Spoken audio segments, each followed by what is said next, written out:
അമ്മേ പരിശുദ്ധ അമ്മേ, അമ്മേ പരിശുദ്ധമേ, ദൈവമാതാവേ, കൃപാസനത്തിലൂടെ ഞങ്ങൾക്കും ഞങ്ങളുടെ ദേശത്തിനും അമ്മ മധ്യസ്ഥം തേടിത്തന്ന എല്ലാ അനുഗ്രഹങ്ങൾക്കും കൃപകൾക്കും ഞങ്ങളിപ്പോൾ ഹൃദയം നിറഞ്ഞ നന്ദി പറയുന്നു.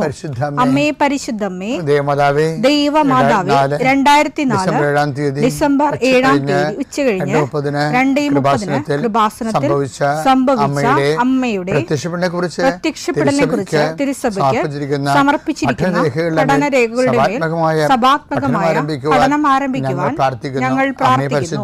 അമ്മേ പരിശുദ്ധമേ, ഭൂസ്വർലോകങ്ങളുടെ രാജ്ഞിയായ അങ്ങേയ്ക്ക് ഭൗമസംരക്ഷണത്തിനായി പ്രപഞ്ചപ്രകൃതിയെ തന്നെ തിരുസഭ പ്രതിഷ്ഠിക്കുവാൻ ഈ പ്രത്യക്ഷീകരണം വഴി ഇടയാക്കണമേ. പരിശുദ്ധമേ, ജപമാല മാതാവേ, സകല കൃപാസനം പ്രാർത്ഥനയോടും ചേർത്ത് ഞങ്ങളിപ്പോൾ പ്രാർത്ഥിക്കുന്ന ഈ കുടുംബത്തിന്റെ പ്രത്യേക നിയോഗം പറ മക്കളെ.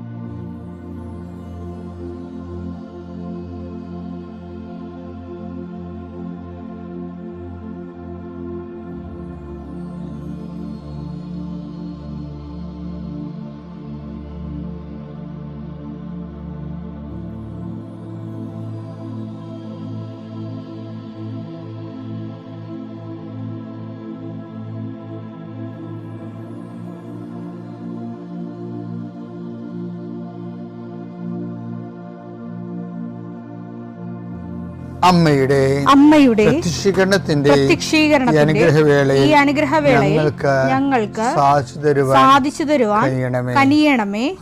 ആമേൻ. വിശ്വാസ പ്രമാണം.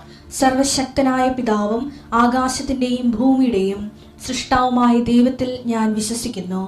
അവിടുത്തെ ഏകപുത്രനും ഞങ്ങളുടെ കർത്താവുമായ ഈശോമിശിഹായിലും ഞാൻ വിശ്വസിക്കുന്നു. ഈ പുത്രൻ പരിശുദ്ധാത്മാവിനാൽ ഗർഭസ്ഥനായി കന്യകാമറിയത്തിൽ നിന്ന് പിറന്ന് പൊന്തിയോസ് പീലാത്തോസിന്റെ കാലത്ത് പീഡകൾ സഹിച്ച് കുരിശിൽ തറയ്ക്കപ്പെട്ട് മരിച്ച് അടക്കപ്പെട്ട് പാതാളങ്ങളിൽ ഇറങ്ങി മരിച്ചവരുടെ ഇടയിൽ നിന്ന് 3-ാം നാൾ ഉയർത്ത് സ്വർഗത്തിലേക്ക് എഴുന്നള്ളി സർവശക്തിയുള്ള പിതാവായ ദൈവത്തിന്റെ വലതുഭാഗത്തിരിക്കുന്നു. അവിടെ നിന്ന് ജീവിക്കുന്നവരെയും മരിച്ചവരെയും വിധിക്കുവാൻ വരുമെന്നും ഞാൻ വിശ്വസിക്കുന്നു. പരിശുദ്ധാത്മാവിലും ഞാൻ വിശ്വസിക്കുന്നു. വിശുദ്ധ കത്തോലിക്കാ സഭയിലും പുണ്യവാന്മാരുടെ ഐക്യത്തിലും പാപങ്ങളുടെ മോചനത്തിലും ശരീരത്തിന്റെ ഉയർപ്പിലും നിത്യമായ ജീവിതത്തിലും ഞാൻ വിശ്വസിക്കുന്നു. ആമേൻ. സ്വർഗ്ഗസ്ഥനായ ഞങ്ങളുടെ പിതാവേ, അങ്ങയുടെ നാമം പൂജിതമാകണമേ. അങ്ങയുടെ രാജ്യം വരണമേ. അങ്ങയുടെ തിരുമനസ് സ്വർഗത്തിലെ പോലെ ഭൂമിയിലും ആകണമേ. അന്നു വേണ്ടുന്ന ആഹാരം ഇന്ന് ഞങ്ങൾക്ക് തരണമേ. ഞങ്ങളോട് തെറ്റ് ചെയ്യുന്നവരോട് ഞങ്ങൾ ക്ഷമിക്കുന്നത് പോലെ ഞങ്ങളുടെ തെറ്റുകൾ ഞങ്ങളോടും ക്ഷമിക്കണമേ. ഞങ്ങളെ പ്രലോഭനത്തിൽ ഉൾപ്പെടുത്തരുതേ, തിന്മയിൽ ഞങ്ങൾ രക്ഷിക്കണമേ. ആമേൻ. നന്മ നിറഞ്ഞ മറിയമേ, സ്വസ്തി. കർത്താവ് അങ്ങയുടെ കൂടെ സ്ത്രീകളിൽ അങ്ങ് അനുഗ്രഹിക്കപ്പെട്ടവളാകുന്നു. അങ്ങയുടെ ഉദരത്തിൻ ഫലമായി ഈശോ അനുഗ്രഹിക്കപ്പെട്ടവനാകുന്നു. പരിശുദ്ധ മറിയമേ, തമ്പുരാന്റെ അമ്മേ, പാപികളായ ഞങ്ങൾക്ക് വേണ്ടി ഇപ്പോഴും ഞങ്ങളുടെ മരണസമയത്തും തമ്പുരാനോട് അപേക്ഷിക്കണമേ. ആമേൻ. കർത്താവേ, നിന്റെ ഉന്നതമായ നാമത്തിന് സ്തോത്രം ചെയ്യുന്നു. കർത്താവേ, നിന്റെ വിശുദ്ധ പൗരോഹിത്യത്തെ മഹത്വപ്പെടുത്തണമേ. കർത്താവേ, സഭയിലുള്ള സാന്നിധ്യം പ്രകടമാക്കണമേ. 40 വർഷം ഞാൻ അർപ്പിച്ച കൃപാനയുടെ യോഗ്യതയാണ്. കൃപാസ്ഥാനത്താറെ ജീവനോടെ പ്രത്യക്ഷപ്പെട്ട പരിശുദ്ധ അമ്മയുടെയും മാധ്യസ്ഥത്തിൽ ഇന്ന് ഉത്തരവാദിത്തങ്ങളിലേക്ക് പോകുന്ന എല്ലാവരെയും ഞാൻ ഈശ്വര നാമത്തെ ആസ്വദിക്കുന്നു. ജോലി, വീട്, വിവാഹം, ബാങ്ക്, പരീക്ഷ, പഠനം, ഇൻ്റർവ്യൂ, സ്ഥലമെടുപ്പ്, സ്ഥലം അളപ്പ്, വീട് വെക്കൽ, അപേക്ഷ കൊടുക്കൽ, ഇങ്ങനെ ആശുപത്രി പോക്ക്, ടെസ്റ്റ്, അതുപോലെ തന്നെ ബയോപ്സി, ഇങ്ങനെ എന്തെല്ലാം കാര്യങ്ങൾക്ക് വേണ്ടി നിൻ്റെ ദൈവപദത്തിൽ നീ പോകുന്നുവോ, come with you wherever you go. നീ എവിടെ പോയാലും നിൻ്റെ കൂടെ ഞാൻ ഉണ്ടായിരിക്കും. നല്ല കർത്താവിൻ്റെ വാഗ്ദാന പ്രകാരം സഞ്ചാരി മാതാവ് സമയത്തിൻ്റെ അധികാരി നിൻ്റെ കൂടെ വരികയും നിൻ്റെ ഉദ്ദേശ ലക്ഷ്യങ്ങളെ ആശീർവദിക്കുകയും നീ അറിയാത്ത അവിചാരിതമായ അപകടങ്ങൾ, ആകസ്മിക സങ്കടങ്ങളിൽ നിന്ന് കർത്താവ് നിൻ്റെ യാത്രയുടെ ലക്ഷ്യത്തെ സംരക്ഷിക്കട്ടെ. രോഗികൾ, പീഡിതരെ, മാനസിക സംഘടന അനുഭവിക്കുന്നവർ, ഡിപ്രഷൻ അനുഭവിക്കുന്നവർ, മരുന്ന് കഴിച്ചിട്ട് ഉറക്കം മൂടുകയും ശരീരം തൂക്കം വെക്കുകയും ചെയ്യുന്നതല്ലാതെ പ്രത്യേകിച്ച് പ്രയോജനമൊന്നും ഇല്ലാതെ ഡിപ്രഷൻ കൊണ്ട് വേദനിച്ച് ജീവിക്കുന്ന ആൾക്കാർ, കർത്താവേ നീ അവരെ തൊടണമെന്ന് പ്രാർത്ഥിക്കുന്നു. ഓട്ടിസം കുഞ്ഞുങ്ങൾ, ഹൈപ്പർ ആക്ടിവിറ്റി കുഞ്ഞുങ്ങൾ, അവരുടെ മാതാപിതാക്കന്മാരെ മനസ്സ് കെട്ടുപോയവർ, തകർച്ച സങ്കടം കൊണ്ട് അവർക്ക് ജീവിക്കാൻ പറ്റാത്തവർ, ജീവിക്കാൻ വേണ്ടി ജീവിതത്തോട് മൽപ്പിടുത്തം നടത്തുന്നവർ, മരുന്ന് കഴിച്ചിട്ടും രോഗം സുഖമാക്കാതെയും രോഗം പൊറുക്കാതെ ഇരിക്കുന്നവർ, എൻ്റെ കർത്താവിന് ഉന്നതമായ നാമത്തിൽ, സഭയുടെ അധികാരത്തിൽ, കുരിശിൻ്റെ അടയാളത്തിൽ, ദൈവശക്തിയാൽ നിങ്ങൾക്ക് ദൈവസന്ധിപ്പും സൗഖ്യം ലഭിക്കട്ടെ. പിതാവും പുത്രനും പരിശുദ്ധാത്മാവായ സർവ്വേശ്വര എന്നേക്കും ആമേൻ. എൻ്റെ പ്രിയപ്പെട്ടവരെ, ഈ ആഴ്ചയിൽ നമ്മൾ കർത്താവ് മനസ്സ് നിറഞ്ഞ് പറഞ്ഞ ഒരു വല്ലാത്ത കഥയാണ് the story of the prodigal son, ധൂർത്തപുത്രൻ്റെ കഥ. അതിന് ഇടക്കാലം കൊണ്ട് സ്നേഹപിതാവിൻ്റെ കഥയെന്നൊക്കെ പറഞ്ഞ് ബൈബിൾ വ്യാഖ്യാനക്കാർ അതിനെ കുറച്ച് മസാലകൾ ചേർക്കുന്നുണ്ട്. പക്ഷേ അതിനും അപ്പുറത്ത് അത് തൻ്റെ കൂടെ നിന്ന് എല്ലാം ഉള്ളതും ഇല്ലാത്തതും ഒരുപോലെ അനുഭവിച്ച ഒരു മകൻ്റെ കഥ കൂടിയാണത്. അത് മൂത്ത മകനാണ്. നമ്മൾ ഈ ആഴ്ചയുടെ ധ്യാനങ്ങളെല്ലാം ഒരു പൊളിച്ചെഴുത്തും ഒരു പുനർവായനയുമാണ്. അതിൽ നമ്മൾ ആദ്യം കാണുന്നത് ഈ ഇളയ മകൻ അവനെല്ലാം നശിപ്പിച്ച് ദൂർത്തടിച്ച് കഴിഞ്ഞപ്പോൾ ആ നാട്ടിലൊരു ക്ഷാമം ഉണ്ടായി. അപ്പോൾ അവൻ ചിന്തിച്ചു, എൻ്റെ പിതാവിൻ്റെ ദാസന്മാർ എത്രയോ സുഭിക്ഷമായ ഭക്ഷണം കഴിക്കുന്നു, ഞാനോ ഇവിടെ വിശന്ന് മരിക്കുന്നു. ഞാൻ എഴുന്നേറ്റ് എൻ്റെ പിതാവിൻ്റെ അടുക്കിലേക്ക് പോകും. അതൊരു ഡിസിഷനാണ്, തീരുമാനം. എല്ലാ മാനസാന്തരങ്ങൾക്കും ഒരു തീരുമാനമുണ്ട്. തീരുമാനമില്ലാത്ത വെറും ആശയങ്ങൾ മാത്രമായ മാനസാന്തരം സുവിശേഷത്തിൻ്റെ ദൃഷ്ടിയിൽ സ്വീകാര്യമല്ല. ഒരു ഡിസിഷൻ, സക്കേവസ് ഒരു ഡിസിഷൻ എടുത്തതാണ്. ഞാൻ എൻ്റെ ആരുടെയെങ്കിലും വക വഞ്ചിച്ചെടുത്തിട്ടുണ്ടെങ്കിൽ 4 ഇരട്ടിയായിട്ട് തിരിച്ചു കൊടുക്കുന്ന എല്ലാം തീരുമാനമാണ്. എപ്പോഴും ഒരു മാനസാന്തര അനുഭവത്തിൻ്റെ തീരുമാനം ഉണ്ടാകണം. അതുപോലെ ഇദ്ദേഹം ഒരു തീരുമാനം എടുത്തതിൽ ഒരു ധൂർത്തപുത്രൻ്റെ തിരിച്ചുവരവിൻ്റെ ഒരു തീരുമാനം എന്താണെന്നറിയാമോ? ഒരു തീരുമാനം, ഇയാൾ വേശ്യകളുടെ കൂടെ സ്വത്ത് ദൂർത്തടിച്ചെന്ന് പറയുന്നത് ആരോപണം മാത്രമാണ്. നമുക്കറിയത്തില്ല, ചേട്ടായി പറയുന്നൊരു ആരോപണമാണ്. ചിലപ്പോൾ ശരിയാകും, ചിലപ്പോൾ തെറ്റാകാം. പക്ഷേ കാശ് പോയെന്നുള്ള കാര്യം സത്യമാണ്. ഗതികെട്ട് നശിഞ്ഞ് നാറാണക്കല്ലും പറിച്ച് തിരിച്ചു വന്നു എന്നുള്ള കാര്യവും സത്യമാണ്. പക്ഷെ എന്നാലും അദ്ദേഹം പറയുന്നൊരു വാക്കുണ്ട്, ഞാനത് റീഫണ്ട് ചെയ്യാമെന്ന് പറയുന്നുണ്ട്. അപ്പൻ്റെ വീട്ടിലത് നിർത്തിയാൽ മതി, ഞാനത് റീഫണ്ട് ചെയ്തോളാം, ഞാൻ നഷ്ടപ്പെടുത്തിയത് എന്നെ ആവുന്നവരെ, മരണം വരെ ജോലി എടുത്താലും ശരി, അപ്പന് നഷ്ടപ്പെട്ടത് ഞാൻ തിരിച്ചു തന്നോളാം എന്ന് പറയും. അതൊരു വല്ലാത്ത വാക്കാണ് ശരിക്കും. ലൂക്കാ 15:18, ഞാൻ എഴുന്നേറ്റ് എൻ്റെ പിതാവിന്റെ അടുത്തേക്ക് പോകും. ഞാൻ എഴുന്നേറ്റ് എൻ്റെ പിതാവിന്റെ അടുക്കിലേക്ക് ഞാൻ അവനോട് പറയും. പിതാവേ, സ്വർഗത്തിനെതിരായും നിന്റെ മുമ്പിലും ഞാൻ പാപം ചെയ്തു. നിന്റെ പുത്രൻ എന്ന് വിളിക്കപ്പെടാൻ ഞാൻ ഇനി യോഗ്യനല്ല. നിന്റെ ദാസരിൽ ഒരുവനായി എന്നെ സ്വീകരിക്കണമേ. ഇപ്പൊ അത് അവന്റെ ഒരു സോളിലോക്കിയാണ്. അവന്റെ മനസാക്ഷി അവനെ ധ്യാനിപ്പിക്കുക. ധ്യാനഗുരുവില്ല, ധ്യാനകേന്ദ്രമില്ല, നല്ല നാട്ടുകാരില്ല പറഞ്ഞു കൊടുക്കാൻ. ഇതൊന്നും ഇല്ലെങ്കിലും ഒരു മനുഷ്യന്റെ മനസാക്ഷി തന്നെയാണ് അവൻ്റെ ധ്യാനഗുരു. കാര്യം നമ്മുടെ തെറ്റും ശരിയൊക്കെ നമ്മുടെ മനസാക്ഷിക്ക് അറിയാം. പക്ഷേ ചില ആൾക്കാർ ദുരഭിമാനം കൊണ്ട്, ഞാൻ ഈ ധൂർത്തപുത്രനെ തിരിച്ചു വരെ എനിക്ക് ഏറ്റവും ഇഷ്ടപ്പെട്ടത് ഇവന് ദുരഭിമാനം ഇല്ലെന്നുള്ളതാണ്. അത് നമുക്ക് അടുത്ത ദിവസം കാണാതിനെക്കുറിച്ച്. ഇപ്പോൾ നമ്മൾ ചിന്തിച്ചുകൊണ്ടിരിക്കുന്നത് ഈ ധൂർത്തപുത്രൻ്റെ മനസ്സിൽ അവനൊരു തീരുമാനം എടുക്കുമ്പോൾ ആ തീരുമാനത്തിൻ്റെ ഒരു വിഷയം എന്താണെന്നറിയാമോ? അങ്ങയുടെ ദാസരിൽ ഒരുവനായി എന്നെ സ്വീകരിക്കണമേ എന്ന് വെച്ചതിൻ്റെ അർത്ഥം എന്താണ്? ഞാനിത് റീഫണ്ട് ചെയ്തോളാം. എല്ലാം ചെയ്യാൻ പറ്റുമെന്ന് അറിയത്തില്ല, ഭീമമായ തുകയാണ്. എന്നാൽ ആ മനുഷ്യന് ഒരു ആഗ്രഹമുണ്ട്, എന്താണ്? പരിഹാരം ചെയ്യണമെന്ന്. നോൻപുകാലം പരിഹാരത്തിൻ്റെ കാലമാണ്. നമ്മൾ ഇപ്പോഴ് ആണ്ടുകുംഭാസം നടത്തുമ്പോൾ പോലും ആ പരിഹാരം ഒരു കാലികമായ തിന്മയിൽ നിന്നുള്ളൊരു പരിഹാരത്തിനാണ് നമ്മൾ പ്രായശ്ചിത്തമായിട്ട് ചെയ്യുന്നത്. പക്ഷെ പ്രായശ്ചിത്തം നമ്മൾ ചൊല്ലുകയാണ് ചെയ്യണത്. ഇയാൾ പറയണത് ഞാൻ പ്രായശ്ചിത്തം ചെയ്തോളാം എന്നാണ് പറയണത്. പ്രായശ്ചിത്തം ചൊല്ലാൻ ആർക്കും കഴിയും, അവിടെ മുട്ടയെന്ന് മൂസ്വർഗസ്ഥനായ ചൊല്ലിട്ട് പോന്നാൽ മതി. പക്ഷേ ഇയാളങ്ങനെയല്ല പറയണത്. അങ്ങയുടെ ദാസരിൽ ഒരുവനായി എന്നെ സ്വീകരിക്കണമെന്ന് പറയുമ്പോൾ ഞാൻ പ്രായശ്ചിത്തം ചെയ്തോളാമെന്ന. ഇത് ദൈവദർശന് സ്വീകാര്യമായ കർത്താവിൻ്റെ മനസ്സിലിരിപ്പാണ്. ഈ കഥയെല്ലാം വരണം എവിടെ നിന്നാണ്? കർത്താവ് എങ്ങനെയാണ് ഒരു പാപിയെ കാണുന്നത്? പ്രായശ്ചിത്തം ചൊല്ലുന്നവരെ അല്ല. അയാൾ പറയുന്നുണ്ട്, അങ്ങക്കെതിരായി ഞാൻ പാപം ചെയ്തു പോയി എന്നൊക്കെ ഏറ്റു പറയുന്നുണ്ട് അയാൾ. പക്ഷെ പ്രായശ്ചിത്തം അയാൾ ചെല്ലുകയല്ല ചെയ്യണത്, പ്രായശ്ചിത്തം ചെയ്തോളാമെന്ന് പറയണതാ. നമുക്ക് പ്രാർത്ഥിക്കാം. കർത്താവായ ദൈവമേ, ഈ നോൻപുകാലത്ത് ഞാൻ അങ്ങയുടെ തിരുസന്നിധിയിൽ അങ്ങനെക്ക് നൽകിയ വിശുദ്ധിയും വരപ്രസാദവും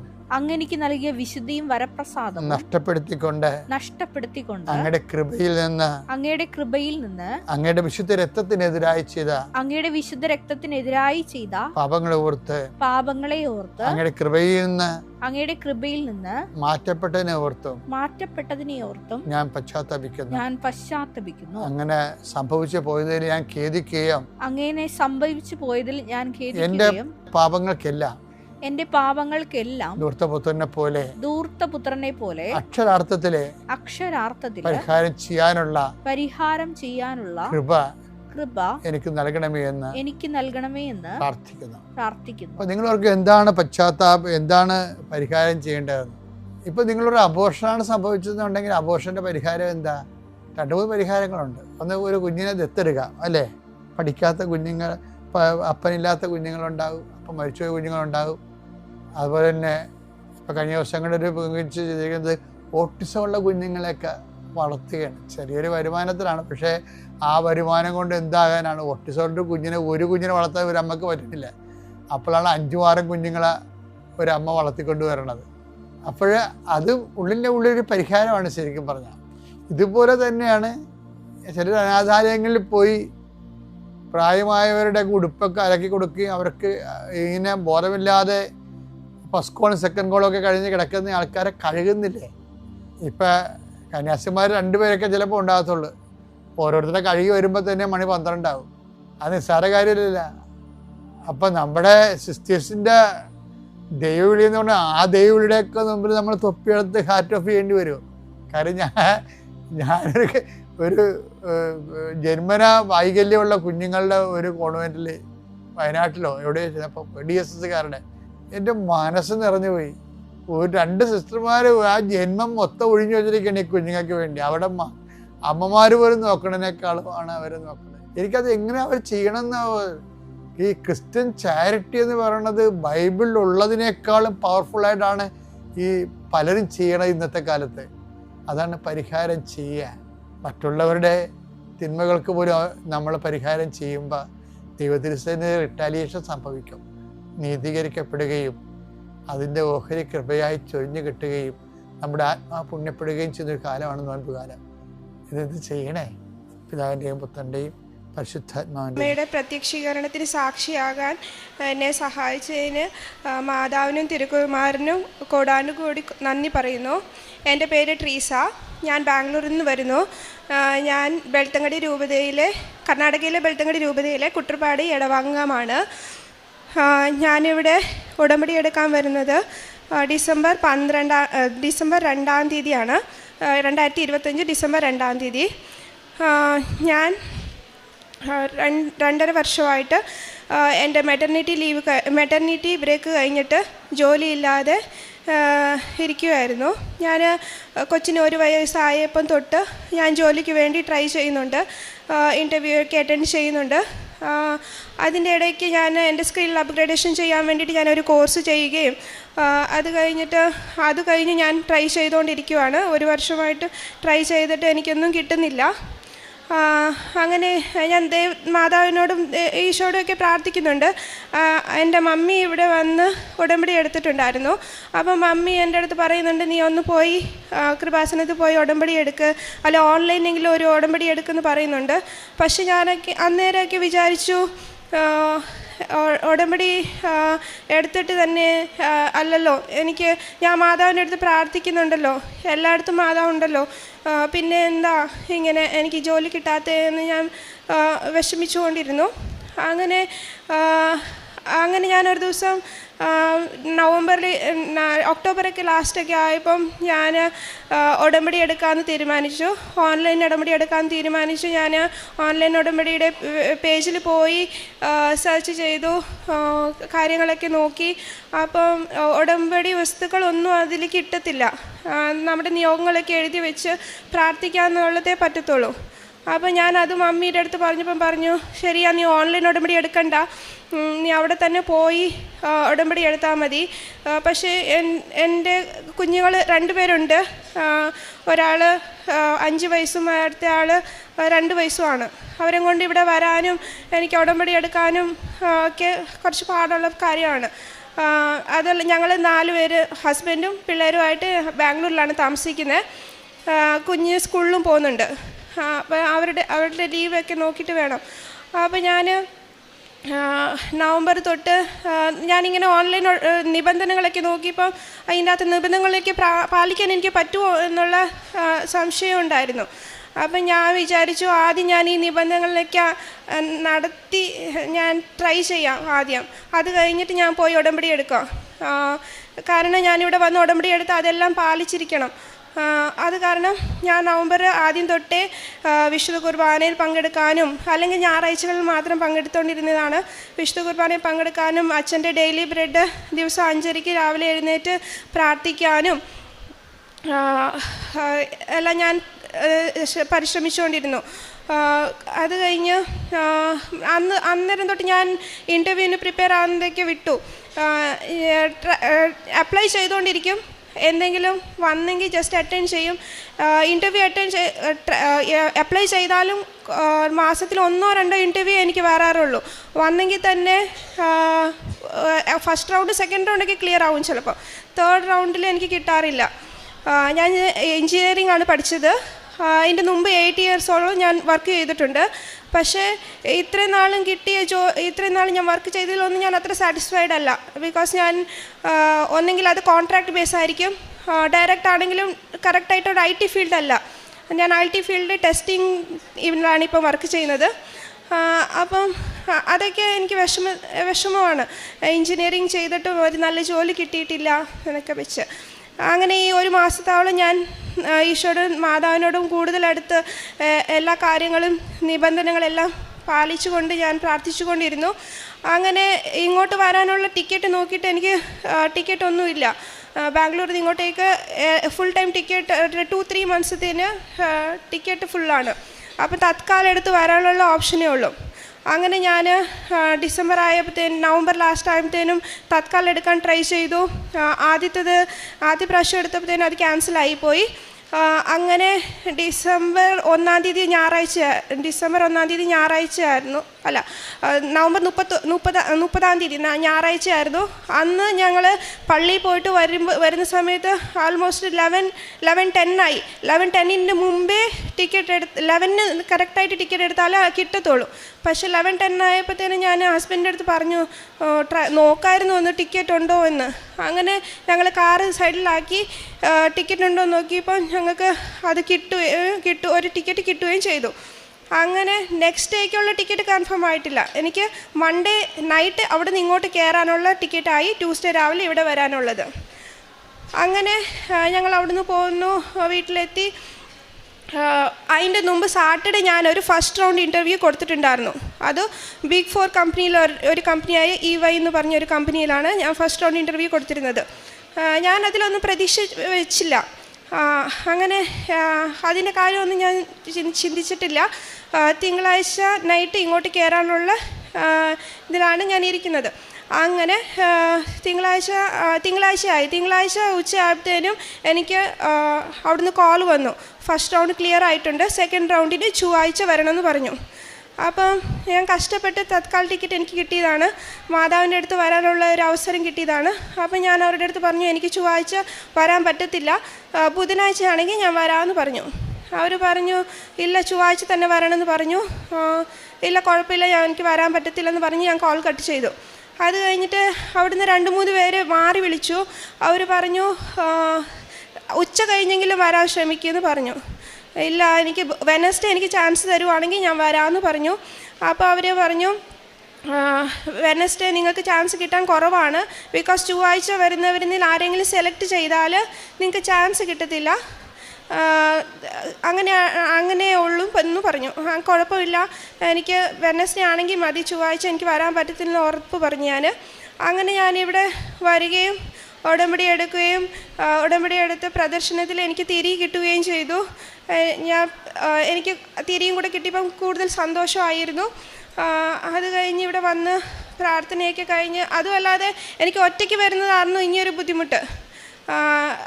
ഞാൻ ആലപ്പുഴയിൽ ഒരു പ്രാവശ്യം വന്നിട്ടുണ്ട് ഇതിനു മുമ്പ്, പക്ഷേ ഇവിടെ എങ്ങും ഞാൻ വന്നിട്ടില്ല. ബാംഗ്ലൂരിൽ നിന്ന് ഇവിടെ ഒറ്റയ്ക്ക് എങ്ങനെ വരുന്നതെന്നൊരു പേടിയായിരുന്നു ആദ്യം. പക്ഷേ എനിക്ക് മലയാളം ചെറുതായിട്ട് വായിക്കാനൊക്കെ അറിയാം, പിന്നെ എന്തിനാണ് ഞാൻ പേടിക്കുന്നതെന്നുള്ള ധൈര്യത്തിൽ ഞാൻ അവിടുന്ന് ഇങ്ങോട്ട് പോന്നു. ഇവിടെ വന്ന് ഉടമ്പടി എടുത്ത് കഴിഞ്ഞ് ഉച്ചയായപ്പോൾ ഞാൻ ഇവിടുന്ന് റെയിൽവേ സ്റ്റേഷനിൽ തന്നെ പോയി, ചെർക്കള റെയിൽവേ സ്റ്റേഷനിൽ തന്നെ പോയി ഇരുന്നു. ഞാൻ റൂമൊന്നും ബുക്കൊന്നും ആക്കിയിട്ടില്ലായിരുന്നു ഒറ്റയ്ക്ക് വന്ന കാരണം. എന്നിട്ട് അവിടെ പോയിരുന്ന് ഇരിക്കുമ്പോൾ എനിക്കൊരു 3 മണിയായപ്പോഴത്തേനും കോൾ വന്നു, സെക്കൻഡ് റൗണ്ട് ഇൻ്റർവ്യൂവിന് ബുധനാഴ്ച വരാൻ പറ്റുമോ എന്ന് ചോദിച്ചുകൊണ്ട്. ഓക്കെ ആന്ന് പറഞ്ഞു. അങ്ങനെ എനിക്ക് എൻ്റെ ടിക്കറ്റ് കൺഫേം ആയില്ലായിരുന്നു, തത്കാൽ ടിക്കറ്റ് നെക്സ്റ്റ് ഡേക്കുള്ളത് അങ്ങോട്ട് പോകാനുള്ളത്. അങ്ങനെ ഞാൻ ജനറൽ ടിക്കറ്റ് തന്നെ ഇരുന്നുകൊണ്ട് പോയി. അവിടെ മോർണിംഗ് അവിടെ എത്തിയപ്പോഴും ലേറ്റായി, 1.5 hours ലേറ്റായി ട്രെയിൻ എത്തിയപ്പോൾ. അവിടെ നിന്ന് വീട്ടിൽ പോയി ഫ്രഷപ്പായി ഞാൻ 12 o'clock എനിക്ക് ഇൻ്റർവ്യൂ സ്ഥലത്ത് പോകണം. അത് ഓഫ്ലൈൻ ഇൻ്റർവ്യൂ ആയിരുന്നു, ഓൺലൈൻ അല്ലായിരുന്നു. ഫസ്റ്റ് റൗണ്ട് ഓൺലൈൻ ആയിരുന്നു. അങ്ങനെ ഞാൻ തപ്പി പിടിച്ച് അവിടെ എത്തി സെക്കൻഡ് റൗണ്ട് ഇൻ്റർവ്യൂവിന് ഇരുന്നു. അത് അവരെന്ന് പറഞ്ഞാൽ എനിക്ക് സമയം തന്നു. ഓരോ ക്വസ്റ്റ്യൻ ചോദിച്ചപ്പോഴും ഞാൻ ഇൻ്റർവ്യൂ റൂമിൽ കയറുന്ന നേരത്ത് ഞാൻ തൈലവും ഉടമ്പടി ഉപ്പും കൊണ്ടുപോയിരുന്നു. ഞാൻ ഇൻ്റർവ്യൂ ടേബിളിലും കുരിശൊക്കെ വരച്ചു, ഉപ്പും കൊണ്ട് കുരിശ് വരച്ചു, നെറ്റിയ തൈലം തൂത്തുകൊണ്ട് പോയി. എന്നിട്ട് അവർ ചോദിക്കുന്ന ഓരോ ക്വസ്റ്റ്യൻസ് എനിക്ക് ബുദ്ധിമുട്ടായി തോന്നി ചിലത്. അപ്പം ടേക്ക് യുവർ ടൈം എന്ന് പറഞ്ഞ് എനിക്ക് അവർ ഒരു പേപ്പർ തന്നു, അതിൽ പോയിൻറ്റ്സ് എഴുതിയാൽ മതി എന്ന് പറഞ്ഞു. ഞാൻ അന്നേരം കാശ് രൂപ ഞാൻ എൻ്റെ മാലയിൽ കൊളുത്തിക്കൊണ്ട് പോയിട്ടുണ്ടായിരുന്നു. ഞാൻ കണ്ണടച്ച് കാശ് രൂപ ഇങ്ങനെ മുറുകെ പിടിച്ച് ഒരു നിമിഷം പ്രാർത്ഥിച്ച് അങ്ങനെ പോയിൻറ്റ്സ് എഴുതി. അവരെന്നെ ശ്രദ്ധിക്കുന്നില്ലായിരുന്നു. അവർ ടേക്ക് യുവർ ടൈം എന്ന് പറഞ്ഞ് എനിക്ക് സമയം തന്നു. ഞാൻ എഴുതി അങ്ങനെ അവർക്ക് കൊടുത്തു. അവർ ഓക്കെ ആയി. ഫസ്റ്റ് റൗണ്ട് ഓക്കെ ആയി.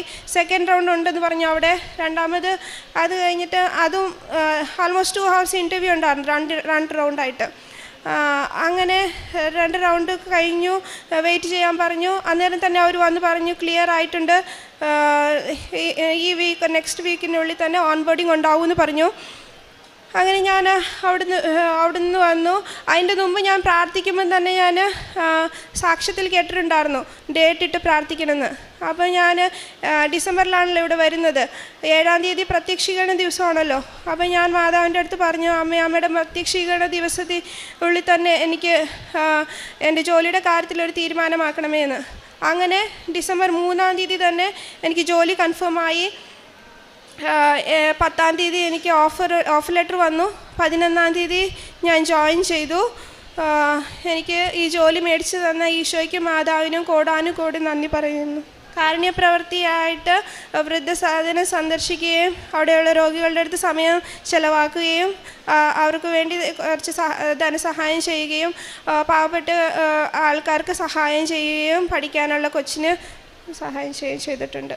ആത്മീയ ജീവിതത്തിൽ ഞാൻ ദിവസവും കുർബാനയെ സംബന്ധിക്കുന്നുണ്ട്. ഇപ്പോൾ ഒരു ദിവസം പോലും മുടക്കാറില്ല.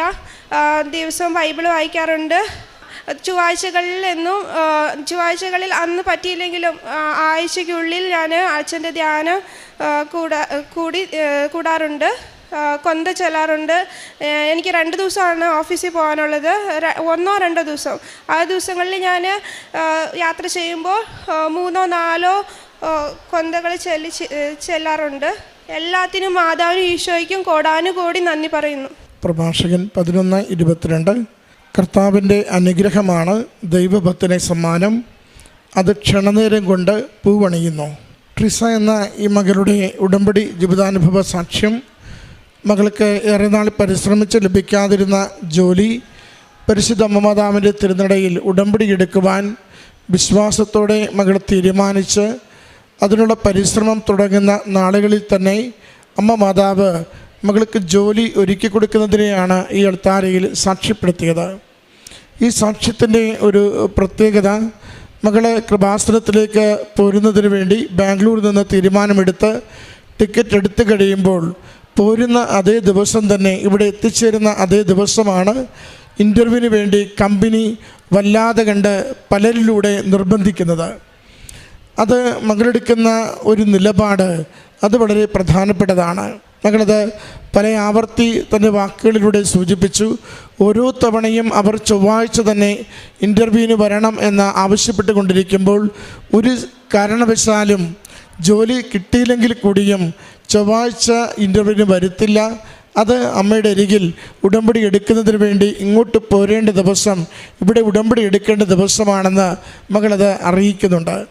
അതൊരു പ്രധാന പ്രമേയമാണത്.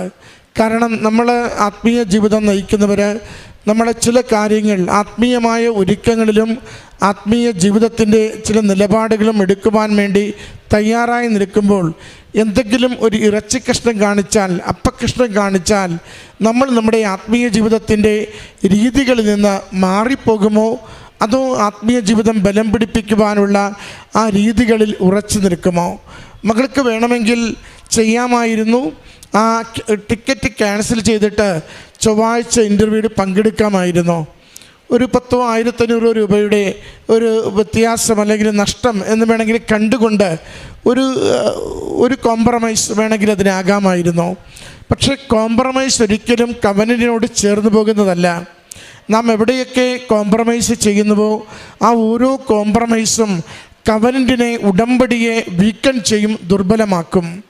പക്ഷെ കോംപ്രമൈസ് ഇല്ലാതെ കമ്മിറ്റഡായി നാം ഒരു ജീവിത വിഷയത്തിൽ നിൽക്കുകയാണെങ്കിൽ അത് നമുക്ക് പോലും അസാധ്യമെന്ന് കരുതുന്ന ഉടമ്പടി നിയോഗങ്ങളെ നമുക്കത് അനുഗ്രഹമാക്കി മാറ്റിത്തരും.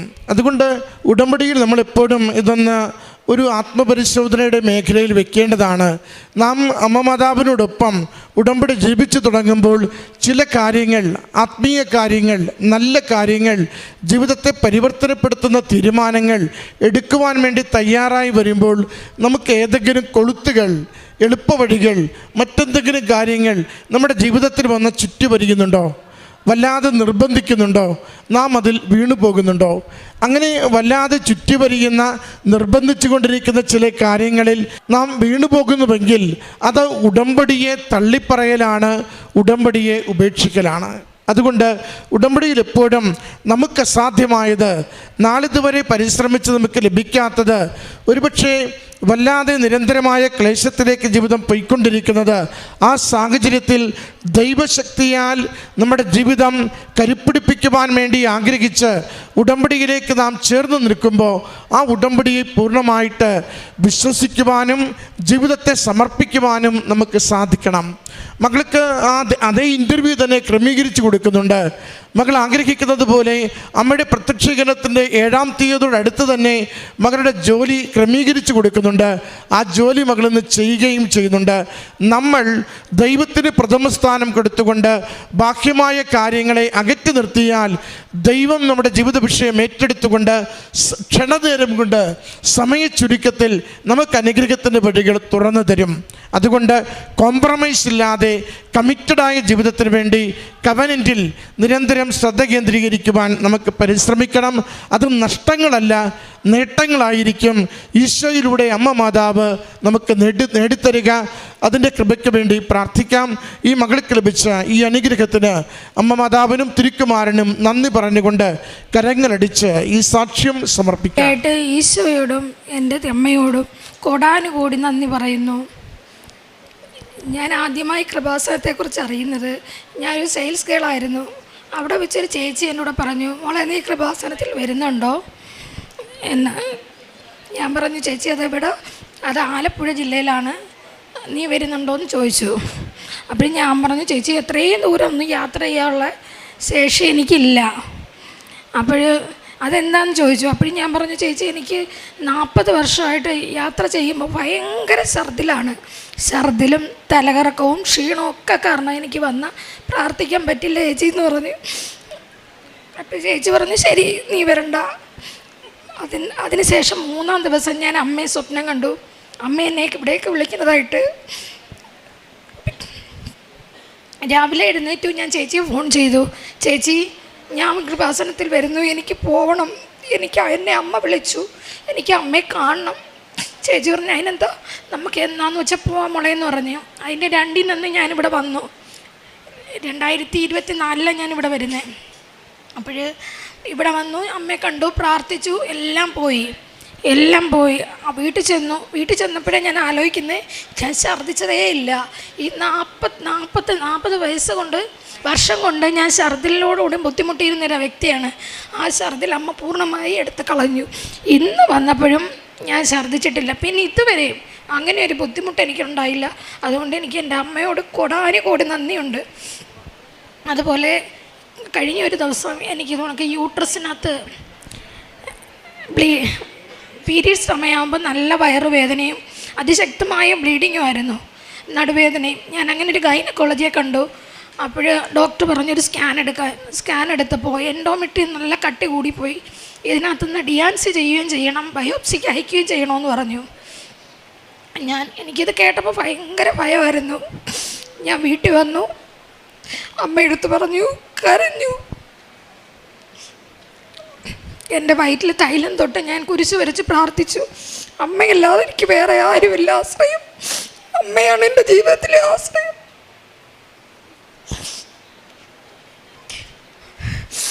അങ്ങനെ വീണ്ടും ഞാനങ്ങനെ ഹോസ്പിറ്റലിൽ പോകാതെ കുറച്ച് ദിവസം കഴിഞ്ഞു.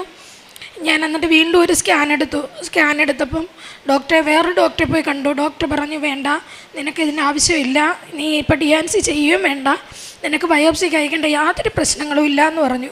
അവിടെയും എൻ്റെ അമ്മ എൻ്റെ കൂടെ നിന്നു, എന്നെ സഹായിച്ചു. അത് കഴിഞ്ഞ് ഞാനിവിടെ വന്ന് ഉടമ്പടി എടുത്തതിൻ്റെ ഒരാഴ്ച കഴിഞ്ഞപ്പോൾ എനിക്ക് 15 വർഷമായിട്ടൊരു സ്വർണത്തിൻ്റെ ഉരുപ്പടി കിട്ടാനുണ്ടായിരുന്നു. എനിക്ക് ഒരിക്കലും അത് തിരിച്ചു കിട്ടുമെന്ന് ഞാൻ പ്രതീക്ഷിച്ചതേ ഇല്ല. ഞാൻ ആ ഉടമ്പടിയിൽ ഇത് വെച്ചിരുന്നു. അവരെന്നെ വിളിച്ചു, അതിൻ്റെ കുറച്ച് ഉടമ്പടി എനിക്ക് തന്നു, കുറച്ച് ഉരുപ്പടി എനിക്ക് തന്നു. ഇനി എൻ്റെ ബാലൻസ് എനിക്ക് കിട്ടാനുണ്ട്, എന്നാലും വേണ്ടില്ല, ഒരിക്കലും കിട്ടില്ല എന്ന് പ്രതീക്ഷിച്ച ഇപ്പോൾ എനിക്കത് കിട്ടിയപ്പോൾ കോടാനുകൂടി നന്ദി അമ്മയോടും ഈശോയോടും പറയുകയാണ്. അതുപോലെ എൻ്റെ ഈ ഇളയ മകൾക്ക് പെട്ടെന്നൊരു നടുവേദനയുണ്ടായി. ശരീരത്ത് നടുവിന് നല്ല അടികെട്ടി കണക്ക് നീരും വീക്കമായി. ഞാൻ ഹോസ്പിറ്റലിൽ കാണിച്ചു ഡോക്ടറെ. അപ്പോൾ ഡോക്ടർ പറഞ്ഞു, ഒരു വലിയൊരു ടെസ്റ്റിന് എഴുതി തന്നിട്ട് പറഞ്ഞ്, ഇതാണ് എന്നാണ് എൻ്റെ ഉറപ്പ്, നിങ്ങൾ ടെസ്റ്റ് ചെയ്യുക, ടെസ്റ്റിൽ പോസിറ്റീവാണെങ്കിൽ നിങ്ങളുടെ മകൾക്ക് സ്റ്റീറോയിഡ് കഴിക്കേണ്ടി വരുമെന്ന് പറഞ്ഞ് മരണം വരെ. അത് കേട്ടപ്പോഴേ എനിക്ക് എന്ത് ചെയ്യണമെന്നറിയാൻ വയ്യാതായിപ്പോയി.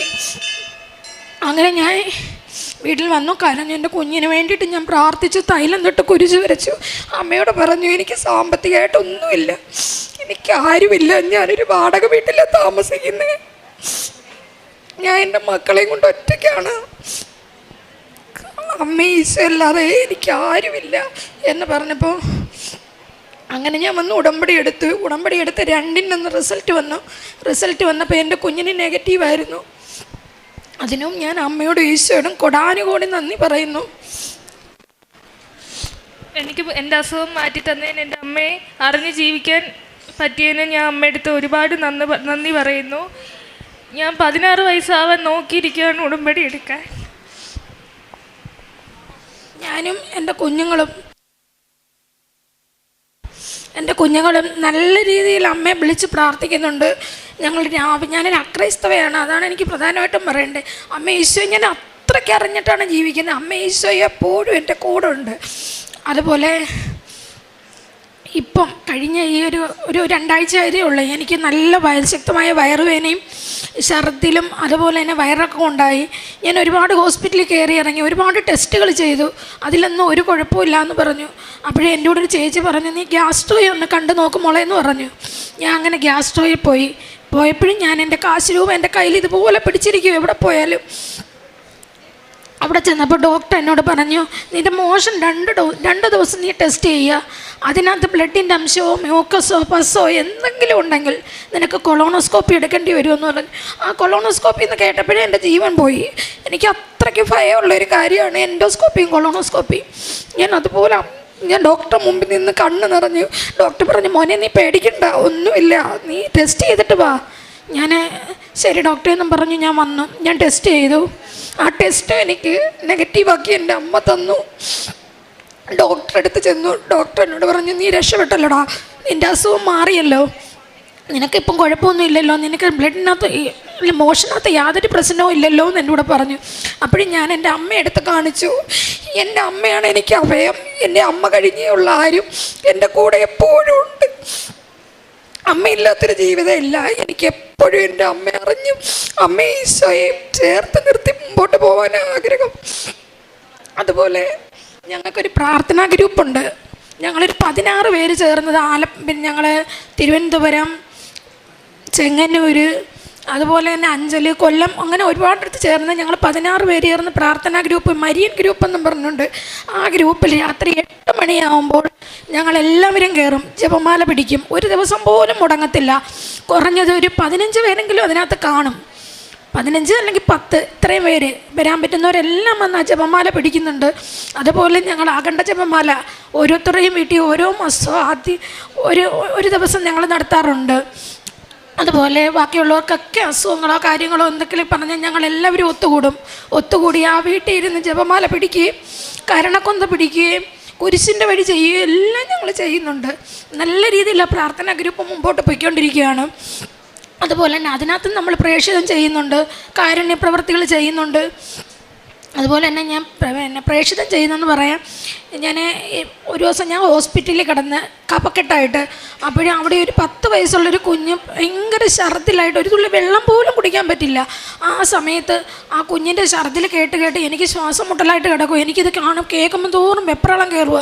ഞാൻ അമ്മയെ വിളിച്ചിരുന്ന് കരഞ്ഞു, അമ്മയെ ആ കുഞ്ഞിൻ്റെ അസുഖം ഒന്ന് മാറ്റി കൊടുക്കുമ്പോൾ എനിക്ക് കണ്ടും കേട്ടും നിൽക്കാൻ വയ്യ എന്ന് പറഞ്ഞ് ഞാൻ സത്യം പറഞ്ഞ് ഞാൻ കരച്ചിലായിരുന്നു. അപ്പോഴും അവിടെ 2 ആ കുഞ്ഞിനെ സ്കാൻ ചെയ്തപ്പോൾ അതിൻ്റെ കുടലിനകത്ത് കുരുക്കളുണ്ട്. അതിന് ഭാഗമായിട്ടാണ് നിങ്ങൾ എത്രയും പെട്ടെന്ന് SAT കൊണ്ടുപോകാൻ അവരോട് പറഞ്ഞു. ആ കുഞ്ഞിൻ്റെ അമ്മ കരഞ്ഞുകൊണ്ട് ഓടുന്ന കണ്ടുകൊണ്ട് ഞാൻ ചോദിച്ചു എന്ത് പറ്റി? അന്നേരം അവർ പറഞ്ഞു, ഇതണക്ക് കുഞ്ഞിനെ SAT കൊണ്ടുപോകാൻ പറഞ്ഞു മോളെന്ന് പറഞ്ഞു. അപ്പോഴും ഞാൻ പറഞ്ഞു അവരും ഒരു അക്രൈസ്തവയാണ്. അപ്പോഴും ഞാൻ ചോദിച്ചു, ചേച്ചി ഞാൻ കൃപാസനത്തിൻ്റെ ഒപ്പിച്ചിരി ഞാൻ കൊടുത്തോട്ടെ മോനെന്ന് ചോദിച്ചു. കൊടുക്കും മോളെന്ന് പറഞ്ഞു. ഞാൻ അങ്ങനെ വിശ്വാസ പ്രമാണം ചൊല്ലി ആ കുഞ്ഞിന് കൊടുത്തു. അതിനുശേഷം ആ കുഞ്ഞിനെ ഒരു ഹോസ്പിറ്റലിലും കൊണ്ടുപോകേണ്ടി പറ്റിയില്ല. അതിന് ഛർദിലും നിന്നു, അതിന് സുഖമായി. അവരിപ്പോഴും എന്നെ വിളിച്ച് എവിടെ വെച്ച് കണ്ടാലും വലിയ കാര്യമോ ചേച്ചി കൊടുത്ത ഉപ്പിൻ്റെ ഫലം. ഞാൻ പറഞ്ഞു ഒരിക്കലും അല്ല, ഇതെല്ലാം അമ്മയുടെ അനുഗ്രഹമാണ്, എൻ്റെ കൃപാസന അമ്മയാണ് നിങ്ങളെ തൊട്ടതും നിങ്ങളുടെ മോനെ തൊട്ടതും, അല്ലാതെ ഒരിക്കലും എൻ്റെ യോഗ്യതയല്ല എന്ന് ഞാൻ പറയുമായിരുന്നു. അതുപോലെ തന്നെ എൻ്റെ ഒരു കൂട്ടുകാരി സിന്ധു എന്നും പറഞ്ഞുകൊണ്ടുണ്ട്. കൂട്ടുകാരി മാത്രമല്ല, എൻ്റെ ഒരു കൂടപ്പിറപ്പായിട്ട് ഞാൻ കാണുന്നത് എൻ്റെ ചേച്ചിയാണ്. എനിക്കെല്ലാം പറഞ്ഞു തരുന്ന കൃപാസനത്തിനെ കുറിച്ചെല്ലാം പറഞ്ഞു തരികയും പ്രാർത്ഥനയിൽ എന്നെ ഒരുപാട് മുമ്പോട്ട് കൊണ്ടുവരികയും ചെയ്തത് ആ ചേച്ചി മാത്രമാണ്. ആ ചേച്ചി ഇല്ലെങ്കിൽ ഇന്ന് എനിക്കിവിടെ നിൽക്കാൻ കഴിയില്ല. കൃപാസനം എന്താണെന്ന് എനിക്ക് മനസ്സിലാക്കാൻ കഴിയില്ല. പ്രാർത്ഥന എങ്ങനെയാണെന്നറിയത്തില്ല. ഞാൻ 2 വർഷം ഈ കൃപാസനത്തിൽ വന്നു, അമ്മയെ പ്രാർത്ഥിച്ചു, അമ്മ ഈശോയെ അറിഞ്ഞതിന് ശേഷമാണ് ഞാൻ ഇപ്പോഴാണ് ഉടമ്പടി എടുത്തത്. കഴിഞ്ഞ ഡിസംബർ 17-ാം തീയതിയാണ് ഞാൻ ഉടമ്പടി എടുത്തത്. അതുകൊണ്ട് എനിക്ക് ഒരുപാട് ആത്മീയമായിട്ട് മുമ്പോട്ട് വരാനും ഈശോയെ അമ്മയെ അറിയാനും കഴിഞ്ഞിട്ടുണ്ട്. ഇനിയും അങ്ങനെ തന്നെ ജീവിക്കണമെന്നാണ് എനിക്ക് ആഗ്രഹം. അതുപോലെ അമ്മയുടെ പ്രത്യക്ഷീകരണത്തിന് ആക്കിയതിനും എനിക്ക് ഒരുപാട് നന്ദി ഈശോയോടും അമ്മയോടും ഉണ്ട്. അതുപോലെ ഞാൻ പത്രം പ്രേക്ഷിതം ചെയ്യും. ഞാൻ ഉടമ്പടി എടുക്കുന്നതിന് മുമ്പേ ഞാനത് ചെയ്യാറുണ്ട്. ഞാനതുപോലെ തന്നെ കാരുണ്യ പ്രവൃത്തി ചെയ്യുന്ന പറയാൻ ഏതെങ്കിലും പേഷ്യൻസ് ഹോസ്പിറ്റലിലൊക്കെ പോകുമ്പം വയ്യാഴിക കണ്ടു കഴിഞ്ഞാൽ അവരുടെ കൂടെ ആരുമില്ലാന്ന് കണ്ടു കഴിഞ്ഞാൽ പ്രായമുള്ളവരെ വിളിച്ചുകൊണ്ട് പോയി അവർക്ക് വേണ്ടുന്ന ഹെൽപ്പെല്ലാം ചെയ്തു കൊടുക്കും. അതുപോലെ ആഹാരം വേണമെന്ന് ആരെങ്കിലും ചോദിച്ചാൽ ഞാൻ അപ്പോഴേ അവർക്ക് ആഹാരം മേടിച്ച് കൊടുക്കുകയും ഒരുപക്ഷെ ഞാൻ പൈസ കൊടുക്കുകയും അങ്ങനെ എന്നെ കൊണ്ട് പറ്റുന്ന രീതിയിൽ, ഒരുപാട് സാമ്പത്തികമുള്ള ആളൊന്നും അല്ല ഞാൻ, എന്നാലും എൻ്റെ സാമ്പത്തികത്തിൽ വെച്ചുകൊണ്ട് തന്നെ ഞാൻ അങ്ങനെയൊക്കെ ചെയ്യാറുണ്ട്. പൊതിച്ചോറ് കൊടുക്കും. പത്രം ഞാൻ പ്രേക്ഷിതം ചെയ്യുന്ന റോഡ് തീളം നടന്ന് ഓരോരുത്തർക്കും കൊടുക്കും. ഒരുപാട് പേര് നിഷേധിക്കും, എന്നാലും ഞാൻ വേണ്ട സാരമില്ല എന്ന് പറഞ്ഞ് ഞാൻ കൊടുത്ത് അമ്മയെ ഈശോയെ കുറിച്ച് പറഞ്ഞ് എൻ്റെ സാക്ഷ്യങ്ങളും പറഞ്ഞാണ് ഞാൻ അവർക്ക് കൊടുക്കുന്നത്. ഈശോയ്ക്കും അമ്മയ്ക്കും കോടാനുകോടി നന്ദി പറയുന്നു. ഇനി കർത്താവ് പറഞ്ഞു, ഞാൻ തന്നെ നിന്നോട് കൂടെ വരികയും നിനക്ക് ആശ്വാസം നൽകുകയും ചെയ്യും.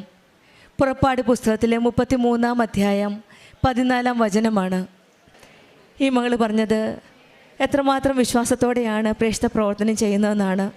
മറ്റുള്ളവരെ അറിയാത്തവരെ അറിയിക്കാനും അറിഞ്ഞവരെ ആഴപ്പെടുത്താനും ഹോസ്പിറ്റലിൽ പോലും ചെന്ന് ഈശോയെപ്പറ്റി അമ്മയെപ്പറ്റി കൃപാസന അമ്മ ചെയ്ത അനുഗ്രഹങ്ങളെപ്പറ്റി മറ്റുള്ളവർക്ക് ഷെയർ ചെയ്യാനുള്ള ആ ധൈര്യം, കൂടെ നിന്ന് ഹോസ്പിറ്റലിൽ നിന്ന ആൾക്കാർക്ക് വേണ്ടി പ്രാർത്ഥിക്കുകയും ഉടമ്പടി വസ്തുക്കളായ ഉപ്പ് പ്രാർത്ഥിച്ച് കൊടുക്കുകയും വിശ്വാസ പ്രമാണം ചൊല്ലി പ്രാർത്ഥിക്കുകയും ചെയ്യുന്ന ഫലമായിട്ട് അവർക്ക് രോഗസൗഖ്യം ലഭിക്കുകയാണ്. നമ്മൾക്ക് കിട്ടിയ ദൈവാനുഗ്രഹം മറ്റുള്ളവർക്ക് പറഞ്ഞറിയിക്കാനായിട്ടുള്ള ആ തീഷ്ണത, ആ സ്നേഹം, ആ ദൈവസ്നേഹമാണ് ഈ മകൾ പറഞ്ഞ സാക്ഷ്യത്തിൽ കൂടുതൽ ക്ലിയറായിട്ട് പറയുന്നത്. ഗ്രൂപ്പുണ്ട്, ജപമാലയുടെ ഗ്രൂപ്പാണ്. അതെന്നും രാത്രി 8 മണിക്ക് അവർ ജപമാല ചൊല്ലും. അതും അക്രൈസ്തവരാണ്. അവരുടെ വിശ്വാസവും ആ സ്നേഹവും ദൈവസ്നേഹവുമാണ് ഇതൊക്കെ ചെയ്യാനും ചൊല്ലാനും ചെയ്യാനുമൊക്കെ ഇവരെ പ്രേരിപ്പിക്കുന്നത്. ഈശോയുടെ സാന്നിധ്യം അടുത്തറിഞ്ഞ നിമിഷം മുതൽ ഈശോയും അമ്മയും കൂടെ ഉണ്ടെന്നുള്ള പൂർണ്ണ വിശ്വാസമാണ് ഇവർ ഓരോ കാര്യത്തിലും മുന്നോട്ട് നയിക്കുന്നത്. ആ കൊച്ചുമകൾ പറഞ്ഞത്, അവൾ 10ാം ക്ലാസ്സിലാണ് പഠിക്കുന്നത്, 16 വയസ്സാകാനായിട്ട് ഞാൻ കാത്തിരിക്കുകയാണ് എനിക്ക് ഉടമ്പടി എടുക്കാനെന്നാണ്. ആ തീഷ്ണത, ആ സ്നേഹം, ആ ലോങ്ങിങ് ഫോർ ഗോഡ്, ആ ദൈവത്തിൻ്റെ ആ സ്വീകരിക്കാനുള്ള, ആ ഉടമ്പടി ജീവിക്കാനുള്ള ആ ആഗ്രഹം, അതാണ് ഈ വിശ്വാസം ഈ അമ്മ കൈമാറ്റം ചെയ്തതാണ്, മകളോട് പറഞ്ഞു കൊടുത്തതാണ്. അതുകൊണ്ടാണ് ആ മകൾ പറഞ്ഞത്, ഞാൻ വെയിറ്റ് ചെയ്യാണ്, അടുത്ത വർഷം എനിക്കും ഇതുപോലെ ഉടമ്പടി എടുത്തിട്ട് പരിശുദ്ധ അമ്മയുടെ സന്നിധിയിൽ വരണമെന്ന്. വിശ്വാസം കൈമാറാനുള്ളതാണ്, മറ്റുള്ളവരെ അറിയിക്കാനാണ്, നമുക്ക് കിട്ടിയ അനുഗ്രഹങ്ങൾ മറ്റുള്ളവർക്ക് ഷെയർ ചെയ്യാനാണ്. നമ്മുടെ ജീവിതത്തിലും ഈശോയും അമ്മയുടെ സാന്നിധ്യം മനസ്സിലാക്കാൻ സാധിക്കട്ടെ എന്ന് നമുക്ക് പ്രാർത്ഥിക്കാം. ദൈവം കൂടെയുണ്ടെങ്കിൽ മരുഭൂമിയും അനുഗ്രഹഭൂമിയായി മാറുന്നുവെന്നാണ് ഓരോ സാക്ഷ്യത്തിൽ നമുക്ക് മനസ്സിലാക്കുന്നത്. പരിശുദ്ധ അമ്മയാണ് നമ്മെ ഓരോരുത്തരെയും ഈശോയുടെ സാന്നിധ്യത്തിലേക്ക് നമ്മളെ കൈപിടിച്ച് നയിക്കുന്നത്.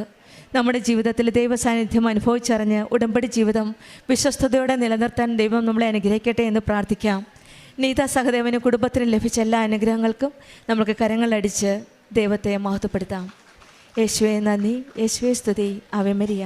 അത്യപൂർവ ദൈവാനുഭവങ്ങൾ ഇനി നിങ്ങൾക്കും സ്വന്തം. ഈ യൂട്യൂബ് ചാനൽ ഇതുവരെ സബ്സ്ക്രൈബ് ചെയ്തിട്ടില്ലെങ്കിൽ ഇപ്പോൾ തന്നെ സബ്സ്ക്രൈബ് ചെയ്യുക. ഈ വീഡിയോ ഇപ്പോൾ തന്നെ നിങ്ങളുടെ സുഹൃത്തുക്കൾക്ക് ഷെയർ ചെയ്തുകൊണ്ട് കർത്താവിന്റെ പ്രേക്ഷിതരാകുക. ഞാൻ എൻ്റെ തിരുക്കുമാരനും എൻ്റെ അമ്മയ്ക്കും ഞാൻ 1000 കോടി നന്ദി പറയുന്നു. എൻ്റെ പേര് ഓമന പ്രഭാകരൻ. ഞാൻ വരുന്നത് ഇടുക്കിയിൽ നിന്നും. ഞാനിവിടെ വരാനുള്ള സാഹചര്യം, എനിക്ക് ഒരു 10 വർഷം ആയി എനിക്ക് തലകറക്കമായിരുന്നു, ഈ ബാലൻസിൻ്റെ തലകറക്കം. അതുണ്ടായ എനിക്ക് ആരെങ്കിലുമൊക്കെ എൻ്റെ അടുത്ത് വേണം. ഞാൻ എവിടെയെങ്കിലും കിടക്കോ ഇരിക്കുകയാണ്, ഞാൻ പറയും എന്നെ നിങ്ങൾ പിടിച്ചോണം കേട്ടോ, ഞാൻ താഴെ വീഴും. എന്നെ പിടിച്ചാലും ഞാൻ പറയും എന്നെ വിടരുതേ, ഞാൻ ഈ കട്ടിലിൽ നിന്ന് താഴോട്ടാണ് പോകുന്നതെന്നും പറഞ്ഞ് ഞാൻ കടന്ന് കരഞ്ഞ് ആ കൂട്ടത്തിൽ ഞാൻ അങ്ങ് ഛർദ്ദിച്ച് ഒരുമാതിരി ആളങ്ങോട്ട് തീരെ അവശതയായി വീണു പോവും. അപ്പോഴത്തേനും എല്ലാവരും കൂടി പിടിച്ച് വണ്ടിയെ കയറ്റി ഹോസ്പിറ്റലിൽ കൊണ്ടുപോകും, ട്രിപ്പ് ഇടും, മരുന്ന് കഴിക്കാൻ തരും, വീട്ടിൽ പോരും. ഇങ്ങനെ 10 വർഷമായി ഞാൻ നടക്കാൻ തുടങ്ങിയിട്ട്. അപ്പോൾ അങ്ങനെ ഇരിക്കുമ്പോഴുണ്ട് എൻ്റെ ഒരു കൂട്ടുകാരി ഇവിടെ വന്ന ഉടമ്പടി എടുത്തിട്ട് വന്നിട്ട് ഒരു പത്രം എൻ്റെ തന്നു. അപ്പോൾ എന്നോട് പറഞ്ഞു, ചേച്ചി ഈ പത്രം ഒന്ന് വായിക്കുക. പത്രം വായിച്ചു കഴിഞ്ഞപ്പോഴത്തേനും ഞാൻ അതിനകത്തെ സാക്ഷ്യങ്ങളെല്ലാം വായിച്ചിട്ട് എനിക്കത് ഭയങ്കര വിശ്വാസവും ഇഷ്ടമായിരുന്നു. എനിക്ക് നേരത്തെ മുതലേ എൻ്റെ അമ്മ മാതാവിനെ എനിക്ക് എൻ്റെ ചെറുപ്പം മുതലേ എന്ന് പറഞ്ഞ പോലെ എനിക്ക് വളരെ ഇഷ്ടമായിരുന്നു. ഞാൻ എവിടെ പള്ളി കണ്ടാലും ഏത് വഴിക്ക് പോയാലും ഞാൻ ആ പള്ളി കയറുകയും പ്രാർത്ഥിക്കുകയൊക്കെ ചെയ്യും. അപ്പോൾ അവിടെയുള്ളവരെല്ലാം പറയും, ഞങ്ങളുടെ കൂടെ പള്ളിയിൽ പോരെ, ഞങ്ങൾക്ക് പള്ളിയിൽ കൊണ്ടുപോകാൻ ഭയങ്കര ഇഷ്ടമാണെന്നൊക്കെ. അങ്ങനെ ഞാൻ ആ പത്രം വായിച്ച് എനിക്ക് അതിൻ്റെ അനുഭവം കണ്ടപ്പോൾ ഞാൻ ഓർത്തു എനിക്കിവിടെ ഒന്ന് വരണം. ഞാൻ ഇവിടെ വന്ന് ഞാൻ ഉടമ്പടി എടുത്തതിന് ശേഷം എനിക്ക് ഇവിടെ നിന്ന് കിട്ടിയ നേർച്ച വസ്തുക്കൾ ഉപയോഗിച്ച് പ്രാർത്ഥിക്കുകയും പ്രതികൃഷ്ണ പ്രാർത്ഥന ചെല്ലുകയും ഞാൻ ബൈബിൾ വായിക്കുകയും എല്ലാം ഞാൻ ചെയ്ത് വിശ്വാസത്തോടെ ഞാൻ പ്രാർത്ഥിച്ച് ഇപ്പോൾ എനിക്ക് തലകറക്കമില്ല. ഞാൻ ഒരു മരുന്നും കഴിക്കുന്നില്ല, ഒരു ഹോസ്പിറ്റലിലും പോകുന്നില്ല. അതിന് എൻ്റെ ഈശോയോടും എൻ്റെ അമ്മയോടും എനിക്ക് 1000 കോടി നന്ദി പറയുന്നു. അതുപോലെ തന്നെ പിന്നെ എനിക്ക് എൻ്റെ വയറിനകത്തൊരു ഈ കുടലിൻ്റെ അസുഖം ഉണ്ടായിരുന്നു. അത് എന്താണെന്നൊന്നും അറിയത്തില്ലായിരുന്നു. ഒരു 6-7 വർഷം മുമ്പ് എനിക്ക് ഓപ്പറേഷൻ ചെയ്തായിരുന്നു. പിത്താശയം എടുത്ത് കളഞ്ഞു. അത് കഴിഞ്ഞതിന് ശേഷം എനിക്ക് ഒരു ഗ്യാസ് പോലെ ഉരുണ്ട് മഴിച്ച് കയറി വരും. എന്നും ഞാൻ ഹോസ്പിറ്റലിൽ ചെല്ലുമ്പോൾ ഡോക്ടറോട് പറയും, ഡോക്ടർ എൻ്റെ വയറിനകത്ത് ഇങ്ങനെ എന്തോ പ്രശ്നം. അത് ഡോക്ടർ പറയും ഗ്യാസാകി. അങ്ങനെ നടന്ന് ഈ കഴിഞ്ഞ വർഷം ഞാൻ ഇവിടെ വന്ന് ഉടമ്പടി എടുത്തതിന് ശേഷം ഞാൻ ഹോസ്പിറ്റലിൽ പോയി. എനിക്ക് ഭയങ്കര വേദനയും ഭയങ്കര തടിപ്പുമായിരുന്നു വയറിന് പുറമെ.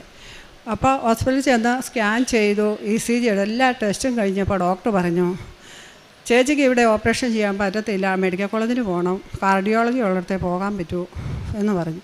അപ്പോഴത്തേക്കും ഞാൻ തീരുമാനിച്ചു ഞാൻ അമ്മയെ വന്നറിഞ്ഞ ഒരു അമ്മയുടെ മകളാണ്. എൻ്റെ ഈശോയും അമ്മ എന്നെ കൈവിടുകയില്ലെന്ന് എനിക്ക് നല്ല വിശ്വാസമുണ്ട്. എൻ്റെ വയറ്റിൽ ഇനിയും കത്തി വെക്കാൻ ഞാൻ അനുവദിക്കില്ല. എൻ്റെ അമ്മ എന്നെ വിടുകയില്ല. ഞാൻ ആ വിശ്വാസത്തോടു കൂടി വേറൊരു ഡോക്ടറെ പോയി കണ്ടു. ഡോക്ടറെ കാണാൻ പോകുമ്പോൾ ഞാൻ എൻ്റെ ഉടമ്പടി വസ്തുക്കളും എൻ്റെ കയ്യിലുണ്ട്, എൻ്റെ അമ്മയുടെ കാശുരൂപം ഉണ്ട്. ഞാനിതും കൊണ്ട് പ്രാർത്ഥിച്ച് ആ മുറിക്കകത്ത് കയറി. ഡോക്ടർ ഈ റിസൾട്ടെല്ലാം മേടിച്ച് നോക്കിയേച്ച് പറഞ്ഞു, ഇത് ഭയങ്കര റിസ്ക് ആകട്ടോ ഇവിടെ ചെയ്യാൻ. പിന്നെ ഞാനൊന്ന് മൈക്ക് ഡോക്ടറെ കാണട്ടെ, എന്നിട്ട് നിങ്ങളെ വിളിക്കാം. എൻ്റെ മോൻ്റെ നമ്പരും മേടിച്ചു. അപ്പം ഞാൻ അവിടെ നിന്ന് ഇറങ്ങിയപ്പോൾ ഞാൻ പ്രാർത്ഥിച്ചു, എൻ്റെ അമ്മേ എന്നെ വിളിപ്പിക്കല്ലേ, ഡോക്ടർ എന്നെ വിളിക്കരുത്, ഞാൻ എൻ്റെ ശരീരത്തിൽ കത്തി വെക്കാൻ അനുവദിക്കില്ല. ഞാൻ എന്നിട്ട് അവിടെ നിന്ന് ഇറങ്ങിപ്പോന്നു. ഈ നിമിഷം ഇപ്പോൾ 1 വർഷം കഴിഞ്ഞു. ഡോക്ടർ ഇതുവരെ എന്നെ വിളിച്ചിട്ടില്ല, ഞാൻ ഇതിനു വേണ്ടി പോയിട്ടുമില്ല. അതിനുശേഷം ഞാൻ ഇവിടെ വന്ന അച്ഛനെ എനിക്ക് കാണാൻ ഭാഗ്യമുണ്ടായി. എൻ്റെ ജോസഫ് അച്ഛനെ ഞാൻ കണ്ടു. അച്ഛൻ എനിക്ക് പുരട്ടാനായിട്ട് വയസ്സ് തന്നു. ഞാനത് പുരട്ടി പ്രാർത്ഥിച്ചു. എനിക്കിപ്പം നല്ല സൗഖ്യമായി, എനിക്കൊരു കുഴപ്പവും ഇല്ല. അതുപോലെ തന്നെ ഞാൻ അച്ഛൻ്റെ പ്രാർത്ഥന യൂട്യൂബിൽ ഫോണിൽ കാണും. അങ്ങനെ കണ്ട് ഒരു ധ്യാനം കൂടിക്കൊണ്ടിരിക്കുമ്പം ആ ധ്യാനത്തിൽ അച്ഛൻ പറയാണ്, നിങ്ങൾ രോഗമുള്ളിടത്തൊക്കെ കൈവെക്ക്, വേദനയുള്ളിടത്തൊക്കെ കൈവെച്ച് പ്രാർത്ഥിച്ചോളാൻ പറഞ്ഞു. ഞാനപ്പോൾ എൻ്റെ ഈ ഇടത്ത് സൈഡിൽ എനിക്ക് കുറേ നാളായിട്ട് ഇങ്ങനെ വേദന. അപ്പോൾ ഈ ടെസ്റ്റുകളെല്ലാം ചെയ്ത് കഴിഞ്ഞപ്പോഴത്തേന് എൻ്റെ ഒരു വാൽവിന് ചുരുക്കമുണ്ട്. അത് ഡോക്ടർ പറഞ്ഞില്ല. അതാണ് എനിക്കിവിടെ ചെയ്യാത്തത്. എന്നോടിത് പറഞ്ഞില്ല. പക്ഷേ എനിക്കെന്തോ അസുഖം ഉണ്ടെന്ന് എനിക്ക് മനസ്സിലായി. ഞാൻ ഇത് എന്നെ ചെയ്യുന്നു. അച്ഛൻ എങ്ങനെ പറഞ്ഞു, രോഗമുള്ളിടത്ത് കൈവച്ച് പ്രാർത്ഥിച്ചു. ഞാൻ അപ്പോഴത്തേനും അവിടെ കൈവച്ച് പ്രാർത്ഥിച്ചു. ഇച്ചിരി കഴിഞ്ഞപ്പോൾ അച്ഛൻ പറയുവാണ്, നമുക്ക് ഒരാളിന് 2 വാൽവാണുള്ളത്, അതിലൊരു വാൽവ് ചുരുങ്ങിയത് വികസിച്ച് കാണിക്കുന്നു എന്ന് പറഞ്ഞപ്പോൾ ഞാൻ എൻ്റെ ഈശോയോടും അമ്മയോടും 1000 കോടി നന്ദി പറഞ്ഞ് കരഞ്ഞുകൊണ്ട് സങ്കടത്തോടെ ഞാൻ പറഞ്ഞു, അത് എൻ്റേതാണേന്ന് പറഞ്ഞു. എനിക്കത് പിന്നെ ഈ നിമിഷം വരെ എനിക്കൊരു വേദനയോ പ്രയാസമോ ഒന്നും ഉണ്ടായിട്ടില്ല. അതും എൻ്റെ ഈശോയും എൻ്റെ അമ്മയും അത് ഏറ്റെടുത്ത് മാറ്റി തന്നുള്ള വിശ്വസിച്ചുകൊണ്ട് ഞാനിപ്പം പോകുന്നു. അതുപോലെ തന്നെ എനിക്ക് ജപമാല റാലി പങ്കെടുക്കാൻ പറ്റി. ഞാൻ 2 വർഷം അടുപ്പിച്ച് വന്നു. കഴിഞ്ഞ വർഷം വന്നപ്പോൾ എനിക്ക് ഭയങ്കര ശ്വാസം മുട്ടലും ചുമയൊക്കെ ആയിരുന്നു. അപ്പോൾ ഇവിടെ വന്ന് ഇത്രയും മൈൽ നടക്കണ്ടേ, എല്ലാവരും പറഞ്ഞു അർത്തങ്കപ്പള്ളിയിലേക്ക് പോയാൽ മതി, വണ്ടിക്ക് നടക്കണ്ടെന്ന് പറഞ്ഞു. ഞാൻ പറഞ്ഞു, എൻ്റെ അമ്മ എൻ്റെ കൂടെയുണ്ട്, എൻ്റെ ഈശോയും അമ്മ എന്നെ നടത്തിക്കോളും, ഞാനിതാ പോകുന്നു, അമ്മ ഞാൻ നടന്നേ പോകുന്നുള്ളെന്നും പറഞ്ഞ് ഞാൻ വന്നു. ആ ജപമാല റാലി പങ്കെടുത്ത് എനിക്ക് യാതൊരു കുഴപ്പമില്ല. അർത്തങ്കപ്പള്ളി വന്ന വലിയച്ഛനെ കണ്ട് ഞാൻ കയറി പള്ളിക്കകത്ത് കയറി മുട്ടുകൂത്തി പ്രാർത്ഥിക്കാനുള്ള അവസരം കൃപ എനിക്ക് തന്നു. അതൊക്കെ എൻ്റെ തിരുക്കുമാരനും അമ്മയും എന്നെ ഏറ്റെടുത്ത് എൻ്റെ ഫലമാണെന്ന് ഞാൻ വിശ്വസിക്കുന്നു. അതുപോലെ തന്നെ ഞാൻ പ്രേക്ഷകവേല ചെയ്യുന്നുണ്ട്. ഞാൻ പത്രം ഇവിടുന്ന് കിട്ടുന്ന കൊണ്ടുപോയി കൊടുക്കുമ്പം ആൾക്കാരോട് ഞാൻ പറയുന്നത് എൻ്റെ അനുഭവങ്ങൾ പറഞ്ഞാൽ ഞാൻ കൊടുക്കുന്നത്, അല്ലാതെ ഇത് കൊണ്ടുപോയി വലിച്ചെറിഞ്ഞിട്ടോ അല്ലെ നിങ്ങൾ ഇന്നാ ഇത് പിടിച്ചോ ഞാനിതാ പോകുന്നു പറഞ്ഞ് ഞാൻ പോകാറില്ല. ഞാൻ ഓരോ വ്യക്തിയും കണ്ട് എൻ്റെ അനുഭവം ഞാനിവിടെ വന്ന സാഹചര്യവും പറഞ്ഞാണ് ഞാൻ ഈ പത്രം കൊടുക്കുന്നത്. അപ്പോൾ അവരെല്ലാം എന്നോട് പറയുന്നത് എന്താണെന്ന് ചോദിച്ചാൽ, ചേച്ചിക്ക് പള്ളിയിൽ പോകുന്നു, ഞങ്ങളെക്കാളും അനുഗ്രഹമാണ് ചേച്ചിക്ക് കിട്ടുന്നത്. ചേച്ചി അതുകൊണ്ട് പള്ളിയിൽ പോകണം കേട്ടോ, പ്രാർത്ഥിക്കണം. ഞങ്ങൾ പോലും ഇന്ന് വരെ കൃപാസനത്തിൽ പോയിട്ടില്ല. ചേച്ചിക്ക് പോകാൻ സൗകര്യം. ഈ ജപമാല റാലിക്ക് വന്നറിഞ്ഞപ്പോഴും അവരെല്ലാം പറയുമോ അതെന്തൊരു ഭാഗ്യമാണ്. ഞാൻ പറഞ്ഞത് എൻ്റെ അമ്മ എൻ്റെ കൂടെയുണ്ട്, എൻ്റെ തിരുവമ്മാനും അമ്മ എന്നെ ഏറ്റെടുത്തിരിക്കുന്നതാണ്, ഞാൻ അതുകൊണ്ട് പോകുന്നതാണ്. അങ്ങനെ ഞാൻ പത്രം കൊണ്ട് കൊടുക്കുമ്പോൾ എല്ലാവർക്കും ഞാൻ പറഞ്ഞ് പ്രാർത്ഥിച്ച് കൊടുക്കുന്നു. അതുപോലെ തന്നെ ഞാൻ കാരുണ്യപ്രവൃത്തി ചെയ്യാൻ ഹോസ്പിറ്റലിൽ പോയി. ഹോസ്പിറ്റലിൽ ചെന്നപ്പോൾ കുറേ പേരുടെ ബെഡ് വഴിയെല്ലാം ഞാൻ പോയി പ്രാർത്ഥിക്കുക. അപ്പോൾ ഞാൻ തീരെ വയ്യാതെ കിടക്കുന്ന ആൾക്കാരുടെ നെറ്റിക്ക് അവരോട് ചോദിക്കും, ഞാൻ എൻ്റെ കയ്യിൽ ഇങ്ങനെ ഉടമ്പടി വസ്തുക്കളുണ്ട്, ഞാൻ നെറ്റിക്ക് തൈലം പൂശി ഞാൻ കുരിശ് വരച്ച് പ്രാർത്ഥിക്കട്ടെ എന്ന് ചോദിക്കും. അപ്പോൾ അവർ പറയും പ്രാർത്ഥിച്ചോളാം. അങ്ങനെ ഞാൻ പ്രാർത്ഥിച്ചു കഴിഞ്ഞാൽ ഒരു അച്ഛൻ ഒരു ബെഡ് ചെന്നപ്പോൾ ഒരു അച്ഛൻ ഇങ്ങനെ ഉരുണ്ടുമാറി ആ കൊച്ചിനെ എന്ത് ചെയ്താൽ പിടിച്ചാൽ കൊച്ചു സമ്മതിക്കുകയല്ല, അച്ഛൻ കിടക്കുമല്ല. ആ കൊച്ചു മടുത്തു. അപ്പോൾ എന്നെ ഏതെന്നറിയാവോ, ഞാൻ ആ കൊച്ചിനോട് ചോദിച്ചു, കൊച്ചേ ഞാൻ ഈ തൈലം ഇച്ചിരി നെറ്റിയെ പെരട്ടിയിട്ട് വന്നു പ്രാർത്ഥിച്ചോട്ടെന്ന് ചോദിച്ചു. ചേച്ചി പ്രാർത്ഥിച്ചോളാൻ പറഞ്ഞു. ഞാൻ ഈ കുരിശ് വരച്ച് വിശ്വാസ പ്രമാണം ചൊല്ലി ഞാൻ പ്രാർത്ഥിച്ചു. അത് കഴിഞ്ഞപ്പോൾ ആ കൊച്ചിനോട് ചോദിച്ചു, കൊച്ചേ എൻ്റെ കയ്യിൽ ഇച്ചിരി ഉപ്പുണ്ട്, ഞാൻ അത് കൂട്ടി ശകലം അച്ഛൻ്റെ നാക്കെ കൊടുക്കട്ടെ എന്ന് ചോദിച്ചു. കൊടുത്തോളാൻ പറഞ്ഞു. എൻ്റെ ഈശോയെ അമ്മയെ ഞാൻ സാക്ഷ്യപ്പെടുത്തി അവിടെ നിന്നാണ് ഞാൻ പ്രാർത്ഥിച്ചു. അതിൻ്റെ പേരിൽ ആ അച്ഛനുണ്ടല്ലോ, ഞാൻ അവിടെ നിന്ന് മാറുന്നതിന് മുമ്പേ ആ അച്ഛൻ അവിടെ കിടന്ന് ഉറങ്ങുക. എന്തൊരത്ഭുതമാണെന്ന് എനിക്കറിയത്തില്ല. അതുപോലെ ഞാൻ എല്ലാവരും ക്യാൻസർ രോഗികളെയൊക്കെ കാണാം, എന്നെ പറ്റുന്ന പോലെയൊക്കെ ഞാൻ അവർക്ക് വേണ്ട സഹായങ്ങളും കാര്യങ്ങളും ചെയ്യുന്നു. മിക്കപ്പോഴും രോഗികളെ കാണാൻ ഇപ്പോഴാണേലും പോകുന്നുണ്ട്.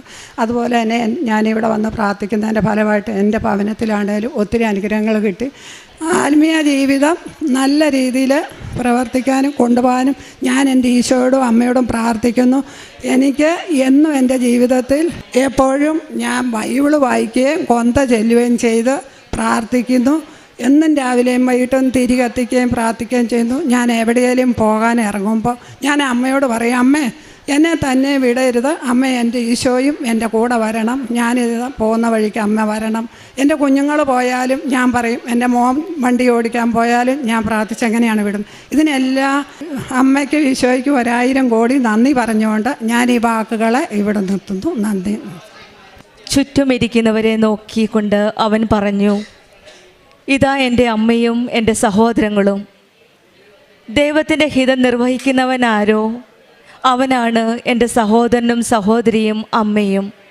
മർക്കോസിൻ്റെ സുവിശേഷം 3-ാം അധ്യായം 34-35 വചനമാണ്. ദൈവത്തിൻ്റെ ഇഷ്ടമനുസരിച്ച് ജീവിക്കുന്നവരാണ് യഥാർത്ഥത്തിൽ ദൈവത്തിൻ്റെ കുടുംബം. ദൈവേഷ്ടമനുസരിക്കുന്ന ബന്ധമാണ് ഏറ്റവും മഹത്തായ ബന്ധം. ഉടമ്പടിയിൽ ദൈവവചനം കേട്ട് അത് പാലിക്കുന്നവർ അമ്മയെപ്പോലെ ദൈവവചനം ഉൾക്കൊണ്ട വാഗ്ദാന പേടകമായി മാറുകയാണ്. മരിയൻ ഉടമ്പടി നമ്മളെ നയിക്കുന്നത് ദൈവവചനത്തിൽ ഉറച്ചു വിശ്വസിച്ച് ജീവിതം മുന്നോട്ട് നയിക്കുവാനാണ്. പരിശുദ്ധ അമ്മ, ഇതാ കർത്താവിൻ്റെ ദാസി, നിൻ്റെ വചനം പോലെ എന്നിലാവട്ടെ എന്ന് പ്രാർത്ഥിച്ചത് പരിശുദ്ധ അമ്മയുടെ വഴിയിലൂടെ നമുക്കും ഈശോയുടെ കുടുംബത്തിലെ അംഗമാകാം.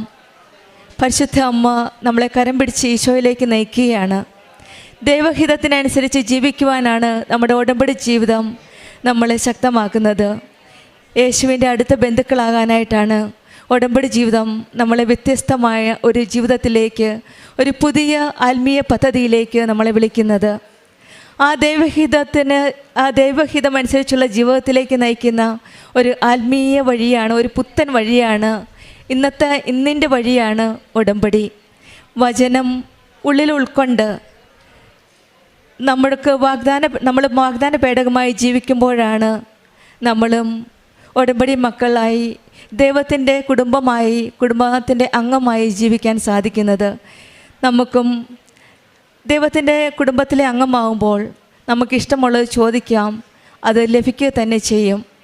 അങ്ങനെയുള്ളൊരു വലിയ ദൈവാനുഭവത്തിൻ്റെ സാക്ഷ്യമാണ് ഈ മകൾ നമ്മളോട് സാക്ഷ്യപ്പെടുത്തിയത്. ഓമന പ്രഭാകരൻ. ഉടമ്പടി ജീവിതത്തിൽ വിശ്വസ്തയോടെ നമ്മൾ ജീവിതം മുന്നോട്ട് നയിക്കുമ്പോഴാണ് നമ്മളും ദൈവത്തിൻ്റെ കുടുംബത്തിലെ ദൈവത്തിൻ്റെ സഹോദരനും സഹോദരിയും അമ്മയുമാകാൻ സാധിക്കുന്നത്. ദൈവഹിതത്തിനനുസരിച്ച് ജീവിക്കുവാൻ നമ്മളെല്ലാവരെയും ദൈവം അനുഗ്രഹിക്കട്ടെ എന്ന് പ്രാർത്ഥിച്ചുകൊണ്ടും ഓമന പ്രഭാകരന് കിട്ടിയ ഈ വലിയ രോഗസൗഖ്യത്തിനും ഈ മകൾ പറഞ്ഞ വേറൊരു കാര്യമാണ് ഉടമ്പടി വസ്തുക്കളുടെ പ്രയോഗം. ഹോസ്പിറ്റലായാലും എവിടെയായാലും ധൈര്യത്തോടെ ഈശോയുടെ അമ്മയെ കാര്യങ്ങൾ പറയുവാനും പ്രത്യക്ഷീകരണത്തിൻ്റെ സാക്ഷിയായിട്ട് മറ്റുള്ളവരോട് ഷെയർ ചെയ്യാനും ഈ സഹോദരിക്ക് മടിയില്ല. ഹോസ്പിറ്റലിൽ പോയി മറ്റുള്ളവർക്ക് പ്രാർത്ഥിച്ചപ്പോൾ അവരുടെ അനുവാദത്തോടു കൂടി ഉടമ്പടി വസ്തുക്കൾ ഉപയോഗിച്ചപ്പോൾ അവരുടെ ജീവിതത്തിൽ ഒരു പുതിയൊരു വിശ്വാസത്തിൻ്റെ വഴിയാണ് തുറന്നു കൊടുത്തത്. നമ്മൾ ഓരോരുത്തരും ഓരോ പത്രം കൊടുക്കുമ്പോഴും കൃപാസന പത്രം കൊടുക്കുമ്പോഴും പ്രാർത്ഥിച്ച് വിശ്വാസത്തോടെ നമ്മൾക്ക് മറ്റുള്ളവരുടെ വിശ്വാസത്തിൻ്റെ ആ ദീപം വീണ്ടും തെളിക്കുവാനായിട്ട് അവരെ സഹായിക്കാൻ സാധിക്കട്ടെ എന്ന് നമുക്ക് പ്രാർത്ഥിക്കാം. ഓമന പ്രഭാകരന് കുടുംബത്തിന് ലഭിച്ച രോഗസൗഖ്യത്തിനും മകന് കിട്ടിയ ജോലിക്കും 11 വർഷമായി KSRTCയിൽ അപ്ലൈ ചെയ്തിരുന്നു. പക്ഷെങ്കിൽ ഉടമ്പടി എടുത്ത ഉടനടി ഈശോ അനുഗ്രഹം കൊടുക്കുകയായിരുന്നു. രോഗസൗഖ്യത്തിനും ജോലിക്കും മറ്റെല്ലാ അനുഗ്രഹങ്ങൾക്കും നമുക്ക് കരങ്ങളടിച്ച് ദൈവത്തെ മഹത്വപ്പെടുത്താം. യേശുവേ നന്ദി. അന്ന, ഞാൻ മൂവാറ്റുപുഴയിൽ നിന്നാണ് വരുന്നത്.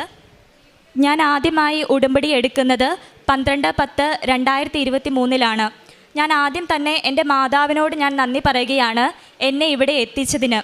ഞാൻ ഉടമ്പടിയെക്കുറിച്ച് കേൾക്കുന്നത് ഞാൻ 10ൽ പഠിക്കുമ്പോഴാണ്. ഒരു ചേച്ചി എൻ്റെ വീട്ടിൽ കൊണ്ടുവന്ന് പത്രം തന്നു.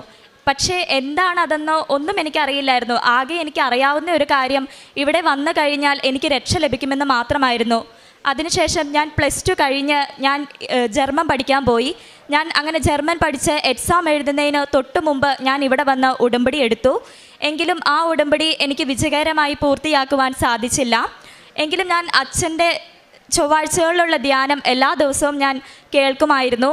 അച്ഛൻ്റെ ഓരോ ധ്യാനവും എനിക്ക് ഓരോ പാഠങ്ങളായിരുന്നു. അതുവഴി ഞാൻ ഒരുപാട് കാര്യങ്ങൾ പഠിച്ചു. അതിനുശേഷം ഞാൻ വീണ്ടും 14/11/2024 ഒന്നുകൂടി ഇവിടെ വന്ന് ഉടമ്പടി പുതുക്കി. അങ്ങനെ ഞാൻ മാതാവിനോട് കുറച്ചുകൂടി അധികം ചേർന്ന് നിൽക്കാൻ സാധിച്ചു. എനിക്ക് ആദ്യമായി മാതാവിൻ്റെ അടയാളം ലഭിക്കുന്നത് ഞാൻ B2 എക്സാമിന് വേണ്ടിയിട്ട് ഡൽഹിയിൽ സ്പീക്കിങ്ങിന് എക്സാം അറ്റൻഡ് ചെയ്യാൻ പോയപ്പോഴാണ്. ഞാൻ ഒരുപാട് ടോപ്പിക്സ് പഠിച്ച് ഞാൻ അവിടെ എക്സാം അറ്റൻഡ് ചെയ്യാൻ പോയി. എങ്കിലും ഞാൻ അവിടെ ചെന്നപ്പോൾ എനിക്ക് ഒന്നും അറിയില്ലാത്ത ടോപ്പിക്കായിരുന്നു എനിക്ക് ലഭിച്ചത്. Aയും Bയും പാർട്ടുമായിട്ട് എനിക്ക് ആ ടോപ്പിക്ക് ലഭിച്ചു. ആ നിമിഷം എനിക്ക് ഒരുപാട് സങ്കടം തോന്നി. എങ്കിലും ഞാൻ മാതാവിൻ്റെ കാശുരൂപം മുറുക്കെ കയ്യിൽ പിടിച്ചുകൊണ്ട് ഞാൻ എക്സാമിന് കയറി. അവിടെ നിന്ന് ഞാൻ ആ എക്സാം അറ്റൻഡ് ചെയ്തു. പക്ഷെ ഞാൻ മാതാവിനോടൊന്നും പറഞ്ഞിരുന്നില്ല. അതിനുശേഷം ഞാൻ എക്സാം സെൻറ്ററിൽ നിന്ന് പുറത്തിറങ്ങിയപ്പോൾ ഞാൻ മാതാവിനോട് പറഞ്ഞു, അമ്മേ, എൻ്റെ വിശ്വാസം സത്യമാണെങ്കിൽ അമ്മ എന്നെ ഈ എക്സാമിന് പാസ്സാക്കണം. അത്ര മാത്രമേ ഞാൻ അമ്മയോട് പറഞ്ഞിരുന്നുള്ളൂ. എന്നിട്ട് എനിക്ക് എക്സാമിൻ്റെ റിസൾട്ട് വന്നപ്പോൾ എനിക്ക് അത്ഭുതം എന്ന് തന്നെ പറയാം, എന്നെ മാതാവ് സ്പീക്കിങ്ങിന് പാസ്സാക്കി. എന്നാൽ എൻ്റെ കൂടെ അറ്റൻഡ് ചെയ്ത ഒരുപാട് കുട്ടികൾ അതിന് ഫെയിലാവുക ചെയ്തിട്ടുണ്ടായിരുന്നു. അതിനുശേഷം ഞാൻ ഇതുപോലെ തന്നെ റൈറ്റിംഗ് എക്സാം 4 പ്രാവശ്യം ഞാൻ തോറ്റു പോയിട്ടുണ്ടായിരുന്നു. 2 പ്രാവശ്യം ഞാൻ എക്സാമിന് പോയപ്പോൾ എനിക്ക് കാശുരൂപം കയറ്റാൻ പറ്റിയില്ല. ഞാൻ 3ാമത്തെ പ്രാവശ്യം എക്സാമിന് കയറിയപ്പോൾ എന്ത് വന്നാലും ഞാൻ കാശുരൂപം കയറ്റുക തന്നെ ചെയ്യുമെന്ന ഉറച്ച വിശ്വാസത്തോടു കൂടി ഞാൻ കാശുരൂപവുമായി ഞാൻ എക്സാം ഹാളിൽ കയറി. അങ്ങനെ എനിക്ക് ടോപ്പിക്ക് ലഭിച്ചപ്പോൾ അന്നും ഇതുപോലെ തന്നെ അറിയാത്ത ഒരു ടോപ്പിക്ക്, എനിക്കൊന്നും എഴുതാൻ ലഭിച്ചിരുന്നില്ല. ഞാൻ മാതാവിൻ്റെ കാശുരൂപം എടുത്ത ആ പേപ്പറിൽ കുരിശടയാളത്തിൽ കുരിശ് വരച്ച് ഞാൻ എന്തൊക്കെയോ എഴുതി ഞാൻ ആ പേപ്പർ അവിടെ സബ്മിറ്റ് ചെയ്തു. എന്നാൽ എൻ്റെ റിസൾട്ട് വന്നപ്പോൾ ഞാൻ നോക്കാൻ പോലും തയ്യാറായില്ല. കാരണം എനിക്ക് ഉറപ്പായിരുന്നു ഞാൻ തോൽക്കുമെന്ന്. അതുപോലെ തന്നെ എൻ്റെ കൂടെയുള്ളവരൊക്കെ പറഞ്ഞു അവരൊക്കെ ഫെയിലായി. അപ്പോൾ എനിക്ക് കൂടുതൽ പേടിയായി അത് തുറന്ന് നോക്കുവാനായിട്ട്. എങ്കിലും സാരമില്ല, എൻ്റെ മാതാവ് എനിക്ക് എന്താണ് വിധിച്ചത് അതെനിക്ക് ലഭിക്കുമെന്ന ഉറച്ച വിശ്വാസത്തോടു കൂടി തന്നെ ഞാൻ എക്സാമിൻ്റെ റിസൾട്ട് നോക്കി. അത്ഭുതകരമായിട്ട് ഞാൻ അതിനും പാസ്സായി. ഇതോട് കൂടിയിട്ട് മാതാവ് എൻ്റെ വിശ്വാസം വളരെയധികം വർദ്ധിപ്പിക്കുകയാണ് ചെയ്തത്. അങ്ങനെ ഞാൻ B2 ഫുൾ മൊഡ്യൂൾ പാസ്സായി പ്രോസസ്സിങ്ങിന് കൊടുത്തു. അവിടെ മുതലാണ് ഒരു പക്ഷേ എനിക്ക് മാതാവിനോട് കൂടുതൽ അടുക്കുവാനും എനിക്ക് കുറേ തടസ്സങ്ങൾ ഉണ്ടാകുവാനുമായിട്ടുള്ള ആ സമയമായിരുന്നു.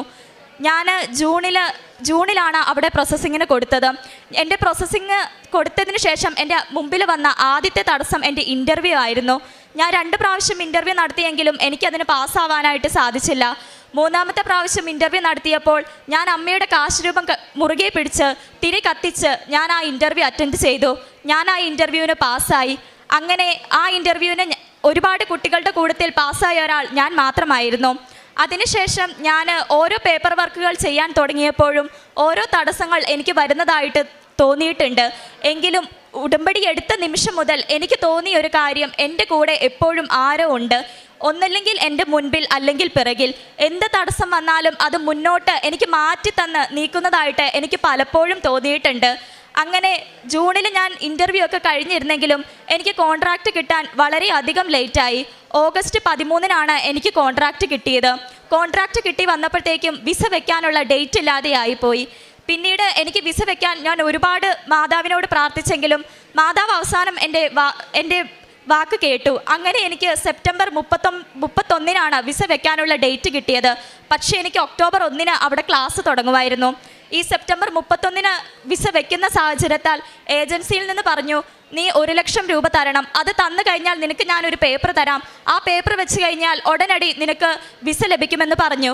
ഞാനും വേറെ ഒരു കുട്ടി കൂടിയും ഉണ്ടായിരുന്നു. ഞങ്ങൾ രണ്ടുപേരും അങ്ങനെ പൈസ കൊടുത്തു വിസയ്ക്ക് കൊണ്ടുപോയി വെച്ചു. വിസ കൊണ്ടുപോയി വെച്ച് അവർ പറഞ്ഞതുപോലെ ഒക്ടോബർ 17-ന് മുമ്പ് ഞങ്ങൾക്ക് ക്ലാസ്സിൽ കയറണമായിരുന്നു.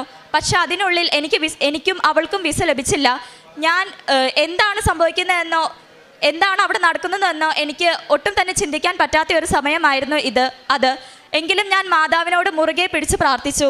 ഞാൻ ഉടമ്പടി എടുത്തിട്ട് പുതുക്കിയിട്ട് കുറച്ചായിരുന്നു. ഞാൻ അങ്ങനെ എനിക്ക് വീട്ടിൽ നിന്ന് വരാനുള്ളതും സാമ്പത്തികമായിട്ടുള്ള ബുദ്ധിമുട്ട് മൂലവും എനിക്ക് ഇങ്ങോട്ട് വരുവാൻ സാധിച്ചില്ല. ഞാൻ പരിശുദ്ധ അമ്മയോട് പറഞ്ഞു, അമ്മ എൻ്റെ ഈ ആഗ്രഹം സാധിച്ചു തരികയാണെങ്കിൽ ഞാൻ ഈ കൃപാസനത്തിൽ വന്ന് ഈ അൾത്താരയിൽ നിന്നുകൊണ്ട് അമ്മയുടെ പ്രത്യക്ഷത്തിന് സാക്ഷ്യവും അടയാളവും ഞാൻ ഈ അൾത്താരയിൽ ഏറ്റുപറയുമെന്ന് ഞാൻ അമ്മയ്ക്ക് വാക്ക് കൊടുത്തു.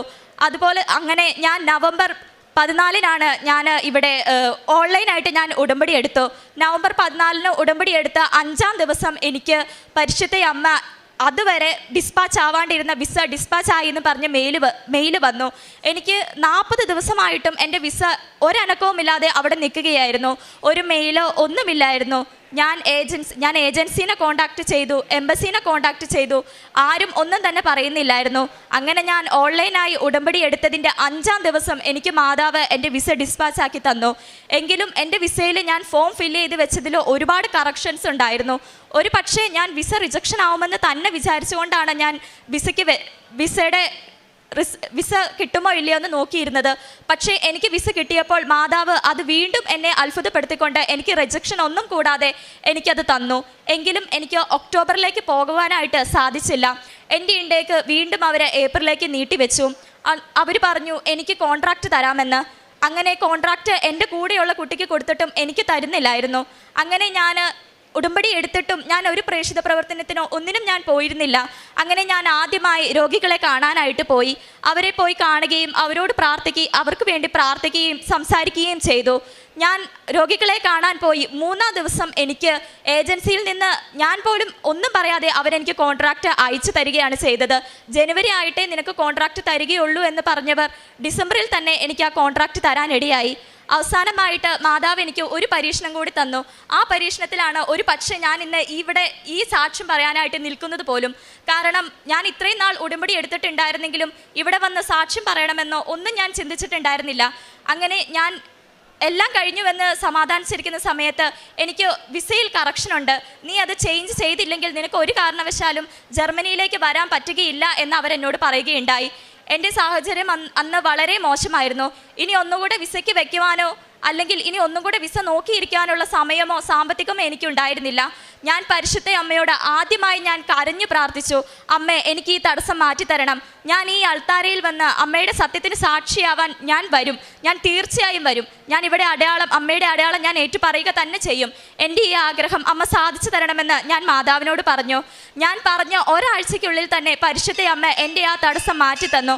എന്നോട് ഏജൻസിയിൽ നിന്ന് വിളിച്ചിട്ട് പറഞ്ഞു, നീ ഇവിടെ നിന്നൊന്നും ചെയ്യണ്ട, നമുക്ക് ജർമ്മനിയിൽ തന്നെ എല്ലാം ശരിയാക്കാമെന്ന്. അവർക്ക് തന്നെ അതൊരു അത്ഭുതമാണെന്ന് അവരെന്നോട് പല ആവർത്തി പറയുകയുണ്ടായി. ഇങ്ങനെ പരിശുദ്ധ അമ്മയോടുള്ള എൻ്റെ വിശ്വാസം അധികം വർദ്ധിച്ചത് ഈ ഒരു എൻ്റെ വിസയിലുള്ള കറക്ഷൻ കാരണം തന്നെയാണ്.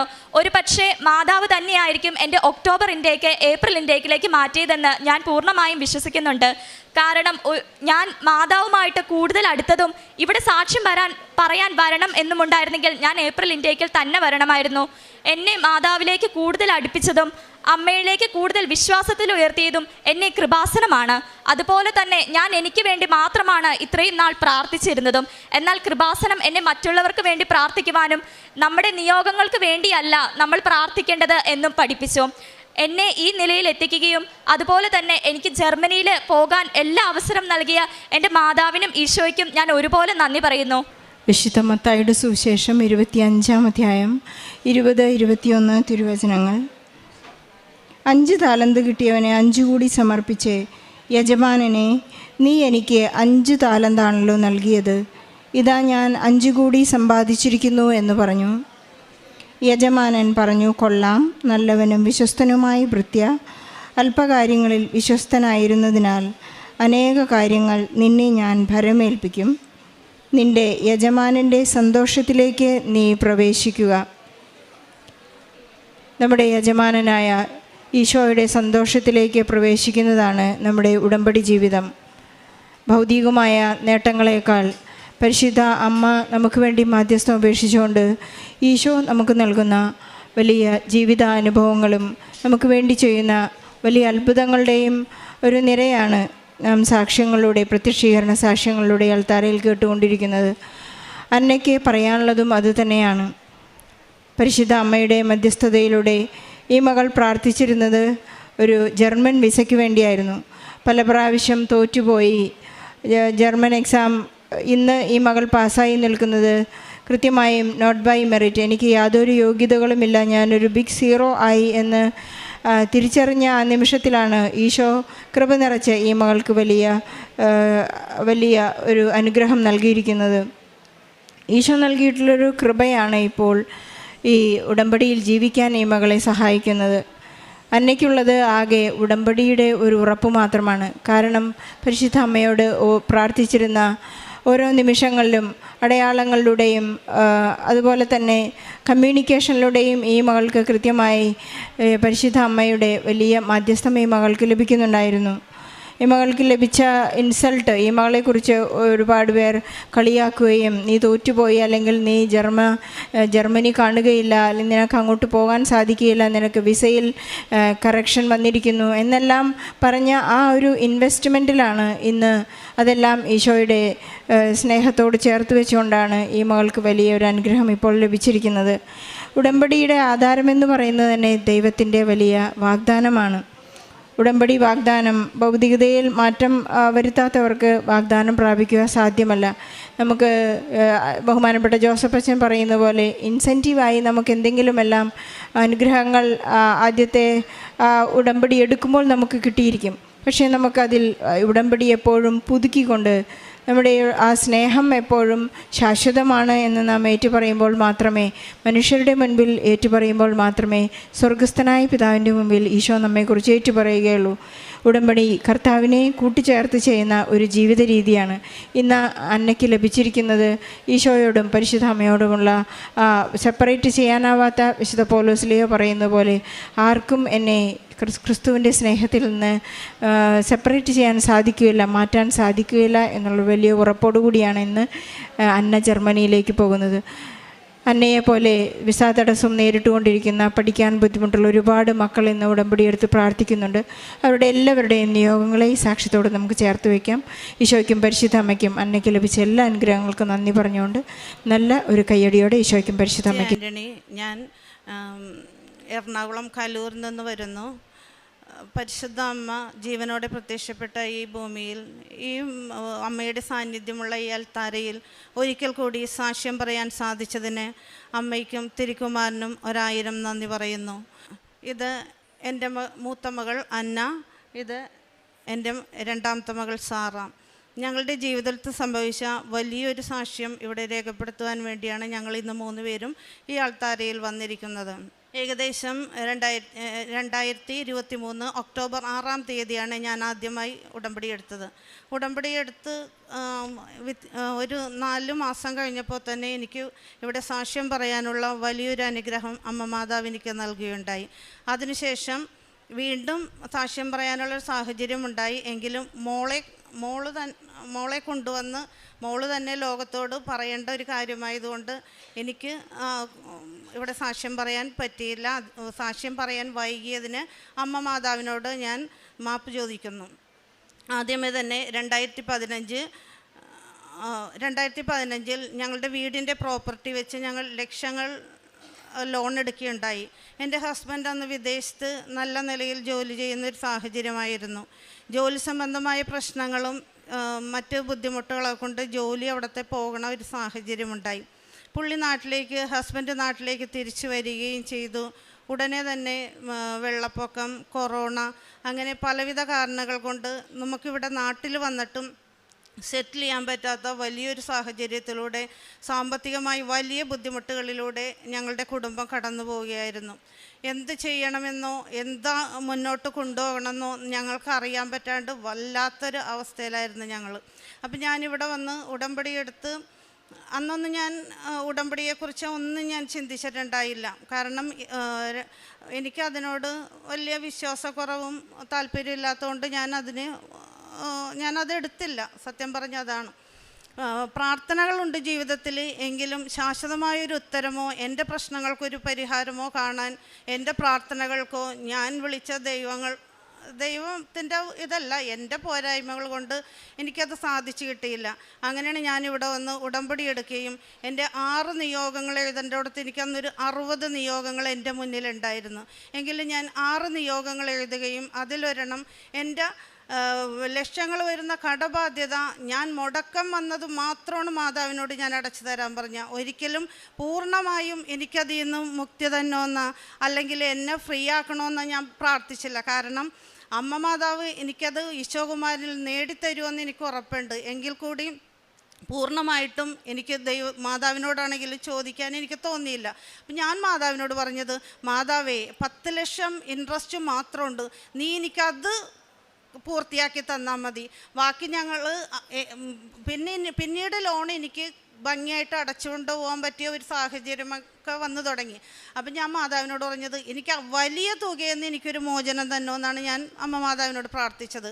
എനിക്കറിയില്ല, ഞാൻ എൻ്റെ ഗോൾഡ് കൊണ്ടുവച്ച്, ഗോൾഡാണ് ആദ്യം കൊണ്ടുവച്ച്, അത് വെച്ച് അടച്ച് പതിയെ 10 ലക്ഷം രൂപ എങ്ങനെ ഞാൻ അടച്ചെന്ന് എനിക്കറിയാൻ പാടില്ല. എൻ്റെ ലോൺ ഞങ്ങൾ ബാങ്കുകാരോട് പറഞ്ഞ കൃത്യം ആ ഡേറ്റിനുള്ളിൽ എനിക്കത് പൂർണ്ണമായും അടക്കാനായിട്ട് സാധിച്ചു. അപ്പം സത്യം പറഞ്ഞാൽ ഞങ്ങളുടെ ഈ സാമ്പത്തിക പ്രശ്നങ്ങൾ എൻ്റെ വീട്ടുകാർക്കോ എൻ്റെ ഹസ്ബൻഡിൻ്റെ വീട്ടുകാർക്കോ അറിയില്ലായിരുന്നു. കാരണം നമുക്കതൊരു ബുദ്ധിമുട്ടായി തോന്നി മറ്റുള്ളവരോട് ഷെയർ ചെയ്യാൻ. അങ്ങനെ ഞങ്ങൾ തന്നെ ഫാമിലിയിൽ അത് ഒതുക്കി കൊണ്ടുവന്നെങ്കിലും എങ്ങനെ അത് മുന്നോട്ട് പോകുമെന്ന് നമ്മൾക്ക് മുന്നിൽ ഒരു വഴിയുമില്ല.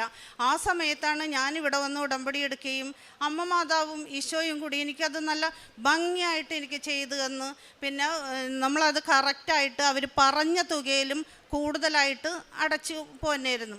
അത് കഴിഞ്ഞപ്പോഴാണ് ഞങ്ങൾ ലീസിന് കൊടുത്തിട്ടുണ്ടായിരുന്നു. അപ്പോൾ ലീസിന് കൊടുത്ത ആ വ്യക്തികൾ പറഞ്ഞ് നമുക്കിത് ഞങ്ങൾ മാറണേണെന്ന് പറഞ്ഞു.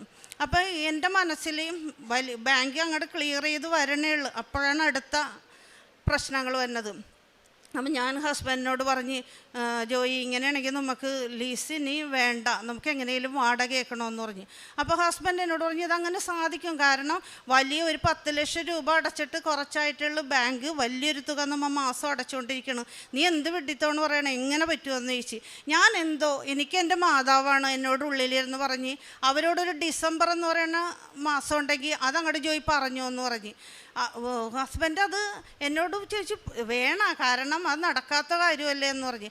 ഞാൻ പറഞ്ഞു, ജോയി അങ്ങോട്ട് പറഞ്ഞോ ഡിസംബർ എന്ന് പറഞ്ഞു. ഡിസംബർ പുള്ളി ലീസിന് കൊടുത്തവരോട് പറഞ്ഞ് ഡിസംബറിൽ ഞങ്ങൾ എന്തായാലും ക്യാഷ് തന്നേക്കാമെന്ന് പറഞ്ഞു. അപ്പോൾ എൻ്റെ മനസ്സിൽ എപ്പോഴും എന്നീ കാര്യങ്ങൾ വരണം, ഒന്നില്ലെങ്കിൽ വിശുദ്ധ ബലിയിൽ അല്ലെങ്കിൽ കുടുംബ പ്രാർത്ഥന കഴിയുമ്പോൾ ഇങ്ങനെ ഉള്ളിലിരുന്ന് ഇങ്ങനെ ഓരോ കാര്യങ്ങൾ വന്നുകൊണ്ടിരിക്കുക, അതെല്ലാം കറക്റ്റായിട്ട് നടക്കുകയും ചെയ്യും.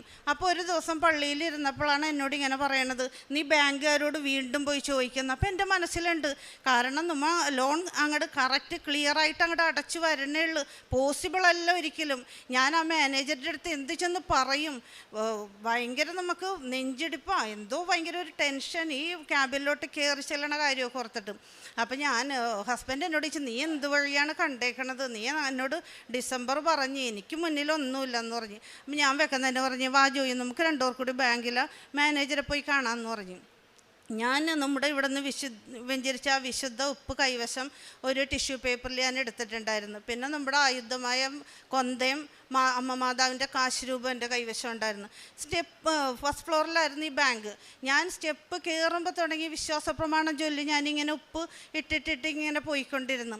അതിൻ്റെ ഇടയ്ക്ക് കുറേ വചനങ്ങൾ ഞാൻ ചൊല്ലുമായിരുന്നു. തോബിത്ത് 4:21, മകനെ, നമ്മൾ ദരിദ്രരായി തീർന്നതിൽ നിനക്ക് ആദ്യം വേണ്ട. നിനക്ക് ദൈവത്തോട് ഭക്തി ഉണ്ടായിരിക്കുകയും നീ പാപത്തിൽ നിന്ന് ഒഴിഞ്ഞു നിൽക്കുകയും അവിടത്തേക്ക് പ്രീതികരമായത് അനുഷ്ഠിക്കുകയും ചെയ്താൽ നിനക്ക് വലിയ സമ്പത്ത് കൈവരും. അപ്പം ഞാൻ എൻ്റെ വീട്ടിലെ ജോലി എടുക്കുന്ന സമയത്തും ഒക്കെ ഈ വചനങ്ങൾ ഇങ്ങനെ ഉരുവിട്ടുകൊണ്ടിരിക്കും. അതേപോലെ തന്നെ ഏശയ്യ 45:2-3, ഞാൻ നിനക്ക് മുമ്പേ പോയി മലകൾ നിരപ്പാക്കുകയും പിച്ചളവാതിലുകൾ തകർക്കുകയും ഇരുമ്പോടാമ്പലുകൾ ഒടിക്കുകയും ചെയ്യും. നിന്നെ പേര് ചൊല്ലി വിളിക്കുന്ന ഇസ്രായേലിൻ്റെ ദൈവമായ കർത്താവ് ഞാനാണെന്ന് നീ അറിയേണ്ടതിന് അന്ധകാരത്തിലെ നിധികളും രഹസ്യധനശേഖരവും ഞാൻ നിനക്ക് തരും. പിന്നെ ഫിലിപ്പി 4:19, എൻ്റെ ദൈവം തൻ്റെ മഹത്വത്തിൻ്റെ സമ്പന്നതയിൽ നിന്ന് യേശുക്രിസ്തു വഴി എനിക്ക് ആവശ്യമായതെല്ലാം തരും. ഈ വചനങ്ങൾ ഞാനിങ്ങനെ ഉരുവിട്ടുകൊണ്ടിരുന്നു. അമ്മ മാതാവിൻ്റെ കൊന്ത ഞാൻ ചൊല്ലിക്കൊണ്ടിരിക്കും. പള്ളിയിൽ പോയാൽ എനിക്ക് സത്യം പറഞ്ഞ പള്ളിയിൽ നിന്ന് പോരാൻ തോന്നില്ല. ഞാനിങ്ങനെ പ്രാർത്ഥിച്ച് അവിടെ അങ്ങനെ ഇരിക്കും. അങ്ങനെ പള്ളിയിലിരുന്നപ്പോഴാണ് ബാങ്കിൽ പോയി നമ്മളോട് മാനേജറെ കാണാൻ പറഞ്ഞു. ഞാൻ അവിടെ ചെന്ന് കഴിഞ്ഞപ്പോൾ നല്ലൊരു മാഡമായിരുന്നു. അപ്പോൾ എന്താ വന്നതെന്ന് ചോദിച്ചപ്പോൾ ഇന്ന വിധം നമുക്ക് ആ ലോൺ നമ്മുടെ ഉള്ളതിൽ നിന്ന് കുറച്ച് ഇത്ര ലക്ഷം രൂപയും കൂടി നമുക്ക് കൂട്ടി തന്നോന്ന് പറഞ്ഞ്. ഉടനെ ആ മാഡം ഞങ്ങളൊന്ന് നോക്കിയിട്ട് പറഞ്ഞ് പോസിബിൾ അല്ല ആൻ്റണി, കാരണം ഓൾറെഡി നിങ്ങളുടെ ഡ്യൂസ് ആയിരുന്നു. ആ ഡ്യൂസ് ക്ലിയർ ചെയ്ത് അങ്ങോട്ട് വന്നിട്ട് ഒരു 1 ഇയർ പോലും ആയിട്ടില്ല. ഏകദേശം ഒരു 6 മാസം 7 മാസമായിട്ടുള്ളൂ. ഇങ്ങനെ ആൻ്റണി ഇത് ചോദിക്കണം എന്ന് ചോദിച്ചു. അപ്പം ഞാനൊന്നും മിണ്ടിയില്ല. അപ്പോൾ എന്നെ ഹസ്ബൻഡ് എന്നിങ്ങനെ നോക്കി. ഞാൻ പറഞ്ഞല്ലേ നിന്നോട് അത് നടക്കാത്ത കാര്യമാണെന്ന് പറഞ്ഞു. വേഗം തന്നെ ഞാൻ എന്ത് ചെയ്തു, ഞാൻ നമ്മുടെ വെഞ്ചരിച്ച വിശുദ്ധ ഒരു ഫോൺ വന്ന് ഈ മാഡം അങ്ങോട്ട് ഫോണിൽ സംസാരിച്ചുകൊണ്ടിരിക്കുന്ന സമയത്ത് ഞാൻ ആ ടേബിളിൽ നമ്മുടെ വിശുദ്ധമായ വെഞ്ചരിച്ച ഉപ്പ് ഇട്ട് കഴിഞ്ഞപ്പോൾ ഹസ്ബൻഡ് എന്നെ പറഞ്ഞ് 4 വശത്തും ക്യാമറയാണ്, നീ എന്തീ കാണിക്കണമെന്ന് പറഞ്ഞ്. ഞാൻ പറഞ്ഞു ഇല്ല ജോയി, അമ്മ മാതാവ് ഇന്നുമ്മക്കായിട്ടൊരു കാര്യം ചെയ്തു തരാനുണ്ടെങ്കിൽ അവിടെ ഒരു തടസ്സവും ഉണ്ടാവില്ല. പിന്നെ അതുപോലെ തന്നെ ആ ക്യാമറയിൽ ഞാൻ ഈ ഇട്ട കാര്യം ഒരിക്കലും പതിയൂല. ജോയി എന്തിങ്ങനെ സംസാരിക്കണേന്ന് ചോദിച്ച് ഞാനവിടെ സൈലൻ്റായിരുന്നു. ഫോൺ ചെയ്ത് വന്ന ഉടനെ ആ മേഡം ഞങ്ങളോട് ചോദിക്കണേണ്, അപ്പോൾ ആൻ്റണി എത്രയാണ് ഇനി കൂടുതൽ വേണ്ടതെന്ന് ഹസ്ബൻഡിനോട് ചോദിച്ചു. ഞങ്ങൾ സത്യം പറഞ്ഞ് ഞെട്ടിപ്പോയി. എന്നിട്ട് ഈ ഞങ്ങളുടെ ഫയലുകളൊക്കെ എടുത്തിട്ട് പറഞ്ഞ് നോക്കട്ടെ പ്ലേസ് വാല്യൂ എത്രയാണ് നിങ്ങളുടെ പ്രോപ്പർട്ടിക്ക് വെച്ചിട്ടുള്ളതെന്ന് ഞങ്ങളൊന്ന് വെരിഫൈ ചെയ്യട്ടെ, എന്നിട്ട് ഞാൻ ചെയ്യാമെന്ന് പറഞ്ഞ്. എന്നിട്ട് അപ്പം അപ്പോൾ ഹസ്ബൻഡ് പറഞ്ഞ് ഞങ്ങൾ പ്രതീക്ഷിച്ചു വന്നാണ്, മാഡം സംസാരിച്ച് അവിടെ കാര്യം നടക്കുമെന്ന് പറഞ്ഞപ്പോൾ ഉടനെ തന്നെ പറഞ്ഞ് ഇല്ല, ബോർഡ് മെമ്പേഴ്സും കൂടി അംഗീകരിക്കണം, നോക്കട്ടെ എന്നാൽ കഴിയണം, നിങ്ങൾക്ക് വേണ്ടി 100% നിങ്ങളെ എനിക്ക് അത്രയ്ക്ക് വിശ്വാസമാണ്, അതുകൊണ്ട് ഞാൻ സംസാരിക്കും, പിന്നെ എല്ലാം ദൈവത്തിൻ്റെ കയ്യിലെന്ന് പറഞ്ഞു. അവിടെ നിന്ന് ഞങ്ങളിങ്ങോട്ട് ഇറങ്ങി ഒരു 2 ആഴ്ച കഴിഞ്ഞില്ല.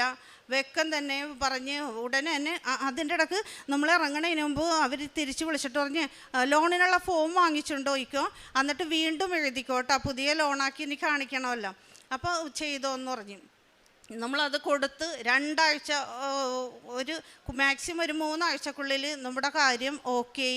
ലീസിന് കൊടുത്ത വ്യക്തികൾക്ക് ഞങ്ങൾക്ക് പൈസ കൊടുക്കാനും അത് റെൻ്റാക്കി മാറ്റുവാനും സാധിച്ചു. അങ്ങനെ വലിയ പിന്നെ അതേപോലെ തന്നെ ഈ 10 ലക്ഷത്തിന് വേണ്ടി വെച്ച ഗോൾഡിൽ കേൾക്കണം, നിങ്ങൾക്ക് വേണേൽ ഒരു തമാശയായിട്ട് തോന്നാം, പക്ഷേ എൻ്റെ ജീവിതത്തിൽ അത് വലിയൊരു സംഭവമാണ്. അപ്പം ഞാനിങ്ങനെ പള്ളിയിലിരുന്നപ്പോൾ എനിക്കതിലൊരു മാല ഇടാൻ ഭയങ്കര ഒരു ആഗ്രഹം. അപ്പം മാതാവിൻ്റെ മുമ്പിൽ ഇങ്ങനെ സ്റ്റാച്ചുവിൻ്റെ എപ്പോഴും വിശുദ്ധ ബലിക്ക് പോയാൽ ഞാനും എൻ്റെ ഈ 2 മക്കളും ഇത്ര ഹൈറ്റ് ഉണ്ടെങ്കിലും ഒരിക്കലും ബാക്കിൽ പോയി ഞങ്ങൾ നിൽക്കില്ല. അച്ഛൻ കഴിഞ്ഞാൽ ഞാനും എൻ്റെ മക്കളും ആയിരിക്കുള്ളൂ മുമ്പിൽ. അപ്പോൾ എനിക്ക് അവിടെ ഇരുന്നപ്പോൾ ഞാൻ പണയം വെച്ച ഒരു മാല ഇടാൻ ഭയങ്കര ഒരു ആഗ്രഹം. അപ്പോൾ ഞാനൊരു തമാശ രൂപേണ മാതാവിനോട് പറഞ്ഞ് അമ്മ മാതാവേ എനിക്ക് ആ മാല ഇടണമെന്ന് വലിയൊരു ആഗ്രഹമെന്ന് വെറുതെ ഇങ്ങനെ പറഞ്ഞാണ്. അപ്പോൾ ഹസ്ബൻഡ് പതിവില്ലാണ്ട് വന്നിട്ട് എന്നോട് പറയണേ, നിൻ്റെ ആ ഒരു മാലയില്ലേ, ഞാനത് പണയം വെച്ച് കൊടുത്ത് ഞാൻ ചോദിച്ചപ്പോൾ ഇത്ര രൂപ വേണമെന്നാണ് പറഞ്ഞതെന്ന് പറഞ്ഞ് 60,000 രൂപയെന്ന് പറഞ്ഞ് അത് നമ്മളതങ്ങോട്ട് ആ രീതിയിൽ അങ്ങോട്ട് ഇതാക്കി. അപ്പോൾ പ്രതീക്ഷിക്കാണ്ട് ഹസ്ബൻഡിൻ്റെ കയ്യിൽ ജോലി സംബന്ധമായിട്ട് ഒരു 60,000 രൂപ വന്ന് ഉടനെ തന്നെ പുള്ളി പറഞ്ഞ് ഞാൻ അന്ന് ഈ മാല പോയി എടുപ്പിക്കാമെന്ന് പറഞ്ഞ് പണയം വെച്ച് കൊടുത്തേന്ന് മാല എടുപ്പിക്കാൻ നോക്കിയപ്പോൾ പറഞ്ഞ് അയ്യോ അത് ആൻ്റണി തെറ്റിപ്പോയി, 1,20,000 രൂപ വേണമെന്ന് പറഞ്ഞ്. ഞാൻ ഉടനെ തന്നെ എൻ്റെ ഹസ്ബൻഡിനോട് പറഞ്ഞ് ജോയി വേണ്ട, ഞാനിട്ട് മാതാവിൻ്റെ അടുത്ത് പിറ്റേ ദിവസം പള്ളിയിൽ പോയപ്പോൾ ഞാൻ പറഞ്ഞേ ആ കുഴപ്പമില്ലമ്മ, ഞാനതങ്ങനെ ആഗ്രഹിച്ചു പോയി, ഞാനത് പ്രതീക്ഷിച്ച്, ഹസ്ബൻഡും അത് ഇതായി, ഇപ്പോൾ കുഴപ്പമില്ലെന്ന് പറഞ്ഞു. അപ്പം എൻ്റെ ഉള്ളിലിരുന്ന് പറയാനാണ് നിൻ്റെ വീട്ടിലിരിക്കണ ആ ഒരു പ്രോപ്പർട്ടി നീ ആ ഒരു ഗോൾഡ് കൊണ്ടേ വെക്ക്, അപ്പം നിനക്കത് എടുപ്പിക്കാമെന്ന്. സത്യം പറഞ്ഞാൽ എനിക്ക് എൻ്റെ ഭർത്താവിനാ ഞങ്ങളുടെ ചിന്തയിൽ പോലും വരാത്ത വലിയൊരു ഫണ്ണിയാണ് എങ്കിൽ കൂടി നല്ല കറക്റ്റ് ആ കൃത്യസമയത്ത് എനിക്ക് ആ മാല എടുപ്പിക്കാൻ സാധിച്ചു. അതൊക്കെ ശരിക്കുമില്ലേ വചനത്തോട് ചേർന്ന് നിൽക്കുമ്പോൾ, ദൈവമാതാവിനോടൊക്കെ ചേർന്ന് നിൽക്കുമ്പോൾ നമ്മളറിയാതെ നമ്മുടെ മനസ്സിലേക്ക് അമ്മ മാതാവ് ഒരുപാട് കാര്യങ്ങൾ നമുക്ക് ചെയ്തു തരുന്നുണ്ട്. അതിൻ്റെ ഒരു സാക്ഷ്യമായിട്ടാണ് ഞാനിപ്പോൾ എൻ്റെ ഈ കൊച്ചു മാലയുടെ ഈ കാര്യം പറഞ്ഞത്. അതേപോലെ തന്നെയാണ് വ്യക്തി ജീവിതത്തിലാണെങ്കിലും കുടുംബജീവിതത്തിലാണെങ്കിലും മക്കൾക്കാണെങ്കിലും ദൈവത്തിനെയും മാതാവിനെയും കൊടുത്ത് വളർത്താനുള്ളൊരു കൃപ എനിക്ക് കിട്ടി. എൻ്റെ ജീവിതത്തിൽ മക്കൾ ഏത് ഉന്നതിയിലെത്തിയാലും അവരെവിടെ എത്തിയാലും എനിക്കതിലൊരു സന്തോഷം ഒരിക്കലും തോന്നിയിട്ടില്ല. കൂടുതൽ ഞാനിവരെ കൂടി വഴക്കിടേണ്ടത് പ്രാർത്ഥനയുടെ കാര്യം പറഞ്ഞാണ്. എന്നും പ്രാർത്ഥിക്കാൻ പറയുമ്പോൾ എൻ്റെ മക്കൾ എന്നോട് പറയും അമ്മ അതൊക്കെ ഒരു വ്യക്തിപരമായ ഓരോരുത്തരുടെ തീരുമാനങ്ങളാണ്, അമ്മ എന്നും പറഞ്ഞ് ഞങ്ങളിങ്ങനെ ബുദ്ധിമുട്ടിക്കല്ലേ എന്ന് പറയും. പക്ഷേ ഞാൻ എത്ര ചീത്ത കേട്ടാലും ഞാൻ ഇവരോട് പ്രാർത്ഥന എനിക്ക് വലിയ എൻ്റെ ജീവിതത്തിൻ്റെ ഭാഗമായതുകൊണ്ട് എനിക്ക് ഇവർ എത്ര ചീത്ത പറഞ്ഞാലും എനിക്കതിലൊരു വിഷമം തോന്നാറില്ല. പക്ഷേ ഇന്ന് അൾത്താരയിൽ നിൽക്കണ എൻ്റെ 2 മക്കളും ദൈവത്തിനെയും അമ്മ മാതാവിനെയും അറിഞ്ഞ് അവർ ദൈവത്തിലേക്കായി ഒരമ്മയെന്ന നിലക്ക് എൻ്റെ ജീവിതത്തിൽ ഏറ്റവും വലിയൊരു വിജയമായിട്ട് ഞാനതിനെ കാണുന്നു. അതേപോലെ തന്നെ എൻ്റെ 2ാമത്തെ മകള് കേരള സ്പോർട്സിൽ റോവിങ് എന്ന് പറയുന്ന ഒരു സ്പോർട്സ് ചെയ്യണ വ്യക്തിയാണ്. അവൾക്ക് പൂനെയിലൊരു കോമ്പറ്റീഷൻ ഉണ്ടായിരുന്നു. അന്ന് എൻ്റെ മോൾ ഉടമ്പടി എടുക്കുകയോ ഒന്നും ചെയ്തിട്ടില്ല. എൻ്റെ ഉടമ്പടിയുടെ ബലത്തിലും എൻ്റെ പ്രാർത്ഥനയുടെ ബലത്തിലും അവൾ ആ കോമ്പറ്റീഷന് പോണേണ്. ശരിക്കും പറഞ്ഞാൽ ട്രെയിനിലുള്ള ദീർഘദൂര യാത്ര, മാറി വരുന്ന ക്ലൈമറ്റ്, പിന്നെ ഭക്ഷണങ്ങൾ, ഇത് ഒരുപാട് അവരുടെ ആ സ്പോർട്സിനെ ബാധിക്കാറുണ്ട്. എങ്കിലും ഞാൻ കോമ്പറ്റീഷന് മക്കൾ പോണതിലും കൂടുതൽ ടെൻഷൻ വീട്ടിലിരിക്കണ അമ്മമാരായ ഞങ്ങൾ പാരൻസ് എടുക്കാറുണ്ട്.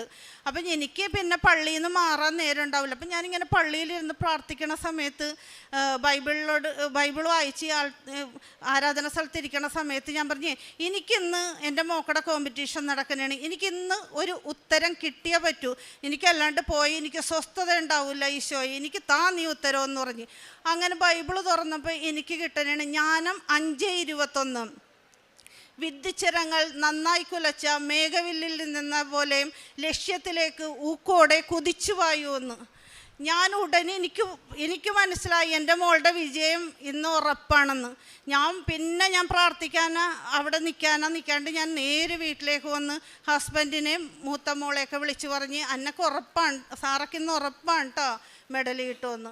അതേപോലെ തന്നെ കിട്ടി. അതേപോലെ തന്നെയാണ് ഈ 2ാമത്തെ കോമ്പറ്റീഷനും ബൈബിൾ തുറന്നപ്പോൾ എനിക്ക് കിട്ടിയതാണ്. ബൈബിൾ തുറന്ന് കുറച്ച് കഴിഞ്ഞപ്പോൾ സുഭാഷിതങ്ങൾ 21:31 യുദ്ധത്തിന് വേണ്ടി കുതിരയെ സജ്ജമാക്കുന്നു എങ്കിലും വിജയം നൽകുന്നത് കർത്താവാണ്. സത്യമല്ലേ? അപ്പം ഞാനോർത്ത് ദൈവം അവിടെ ഒരുക്കി കഴിഞ്ഞ് എൻ്റെ കൊച്ചിനാ, എനിക്കപ്പോൾ ഒരു ടെൻഷനും തോന്നിയില്ല. അങ്ങനെ 2ാമത്തെ മകൾക്കും നാഷണൽ ലെവലിലാണ്, ഒരു ഡിസ്ട്രിക്റ്റാ അല്ലെങ്കിൽ സ്റ്റേറ്റാ അല്ല. അപ്പോൾ നമുക്ക് അത് ഭയങ്കര വലിയൊരു അച്ചീവ്മെൻ്റാണ്. അങ്ങനെ എൻ്റെ മകൾക്ക് 2 മെഡലും കിട്ടി. ശേഷം എൻ്റെ മകൾ പറയുന്നതായിരിക്കും. എൻ്റെ പേര് സാറ. ഞാൻ കേരള സ്റ്റേറ്റ് സ്പോർട്സ് കൗൺസിലിലെ വിദ്യാർത്ഥിയായിരുന്നു.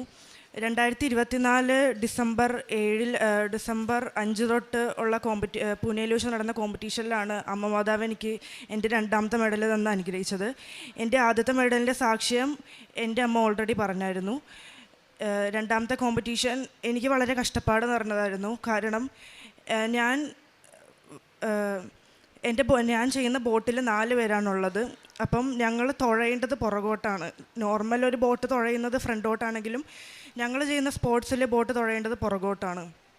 അപ്പോൾ ഞങ്ങളുടെ ബോട്ടിനാണെങ്കിൽ ഭയങ്കര വെട്ടലായിരുന്നു, നേരെ ഒരിക്കലും പോകത്തില്ല, എപ്പോഴും ഇങ്ങനെ വെട്ടിക്കൊണ്ടിരിക്കും. പക്ഷേ റേസിന് ബോട്ട് വെട്ടിക്കഴിഞ്ഞാൽ ഡിസ്ക്വാളിഫൈ ആവും. 2000 മീറ്ററാണ് റേസ്, അതായത് 2 കിലോമീറ്റർ. റേസ് സ്റ്റാർട്ടായി കഴിഞ്ഞ് ബോട്ട് നോർമൽ പോലെ നേരെ പോയി.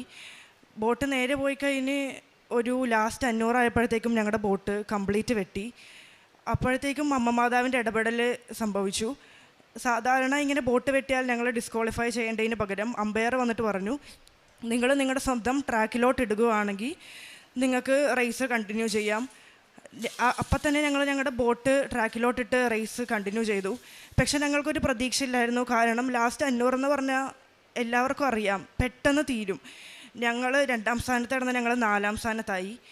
മെഡൽ കിട്ടില്ലെന്ന് ഉറപ്പായിരുന്നു. പക്ഷേ റേസ് അടിച്ച് 500 പിന്നെയും സ്റ്റാർട്ട് ചെയ്ത് കഴിഞ്ഞപ്പോഴത്തേക്കും അമ്മ മാതാവ് തിരിച്ച് ആ മെഡൽ ഞങ്ങൾക്ക് തന്ന് സഹായിച്ചു.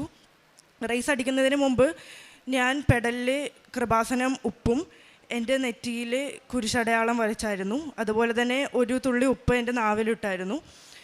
അതുപോലെ തന്നെ കൃപാസനം എണ്ണയും എൻ്റെ തലയിലും എൻ്റെ കൂടെ ചെയ്യുന്നവരുടെ തലയിലും ഞാൻ പുരട്ടി കൊടുക്കുമായിരുന്നു, കുരിശടയാളം വരച്ച് കൊടുക്കുമായിരുന്നു. ഇതാണ് എൻ്റെ ആദ്യത്തെ സാക്ഷ്യം. രണ്ടാമത്തേത് 2025 ഏപ്രിൽ ആലപ്പുഴയിൽ വെച്ച് നടന്ന ഇൻഡോർ റോവിംഗ് നാഷണൽ ചാമ്പ്യൻഷിപ്പിൽ എനിക്ക് ബ്രോൺസ് മെഡൽ തന്ന് മാതാവ് അനുഗ്രഹിച്ചു. ആ കോമ്പറ്റീഷനും എനിക്കാണെങ്കിൽ വളരെ ടെൻഷനും പെട്ടെന്ന് ദേഷ്യം വരൽ, പാനിക്കാവുമ്പോഴത്തേക്കും എൻ്റെ കയ്യിൽ നിന്ന് മൊത്തത്തിൽ പോവും. അപ്പോഴത്തേക്കും റേസ് കംപ്ലീറ്റ് എൻ്റെ കയ്യിൽ നിന്ന് പോവും. ഇൻഡോർ റോവിംഗ് ചാമ്പ്യൻഷിപ്പ് എന്ന് പറഞ്ഞാൽ കരയിൽ നിന്ന് തുഴയുന്നതാണ്. അതായത് ഒരു മെഷീനുണ്ട്, ആ മെഷീനിൽ നമ്മൾ 2 കിലോമീറ്റർ തുഴയണം, നോർമൽ റേസ് പോലെ തന്നെ. അങ്ങനെ ഞാൻ തുഴഞ്ഞ് റേസ് സ്റ്റാർട്ടാവുന്നതിന് മുമ്പ് എനിക്കൊരു പ്രശ്നം പറ്റി. എൻ്റെ RFI കാർഡ് ഞാൻ മറന്നു. RFI കാർഡ് ഇല്ലെങ്കിൽ എനിക്ക് റേസ് സ്റ്റാർട്ട് ചെയ്യാൻ പറ്റത്തില്ല. RFI കാർഡ് ഞാൻ ഞങ്ങളുടെ ജിമ്മിൽ വെച്ച് മറന്നു. അങ്ങനെ ഞാൻ റേസ് സ്റ്റാർട്ട് ആവുന്നതിന് മുമ്പ് RFI കാർഡ് ചോദിച്ചപ്പോഴത്തേക്കും എൻ്റെ കയ്യിലില്ല. ആകെ എനിക്ക് കുറച്ച് സമയമേ ഉള്ളൂ. ഞാൻ പെട്ടെന്ന് പോയി RFI കാർഡ് എടുത്ത് വന്നപ്പോഴത്തേക്കും എൻ്റെ കയ്യിൽ ഞാൻ കൃപാസന ഉപ്പ് ഇട്ടായിരുന്നു. ഉപ്പ് എൻ്റെ കയ്യിൽ നിന്ന് പോയി. എനിക്ക് പെഡലിൽ ഉപ്പ് തേക്കാൻ പറ്റിയില്ല. ഞാൻ ആകെ കുഴഞ്ഞിരിക്കുന്ന ടൈമായിരുന്നു. അപ്പോഴത്തേക്കും ഞാൻ വിചാരിച്ചു ഇനി എനിക്ക് ഉപ്പെടുക്കാൻ ടൈമില്ല. പക്ഷേ ഞാൻ അമ്മ മാതാവിനോട് പറഞ്ഞു, എന്നെ പൂർണ്ണമായിട്ട് അമ്മക്ക് തരണേണ്, എനിക്കിനി ഉപ്പ് തേക്കാൻ പറ്റത്തില്ല, എൻ്റെ കൂടെ അടിച്ചോളണം, എനിക്ക് എൻ്റെ ശക്തി കൊണ്ട് അടിച്ച് മെഡൽ കിട്ടൂലെന്ന് നല്ല ഉറപ്പായിരുന്നു. അമ്മയുടെ അനുഗ്രഹം കൊണ്ട് മാത്രമാണ് എനിക്ക് എൻ്റെ 2ാമത്തെ മെഡലും അമ്മ തന്ന് അനുഗ്രഹിച്ചത്.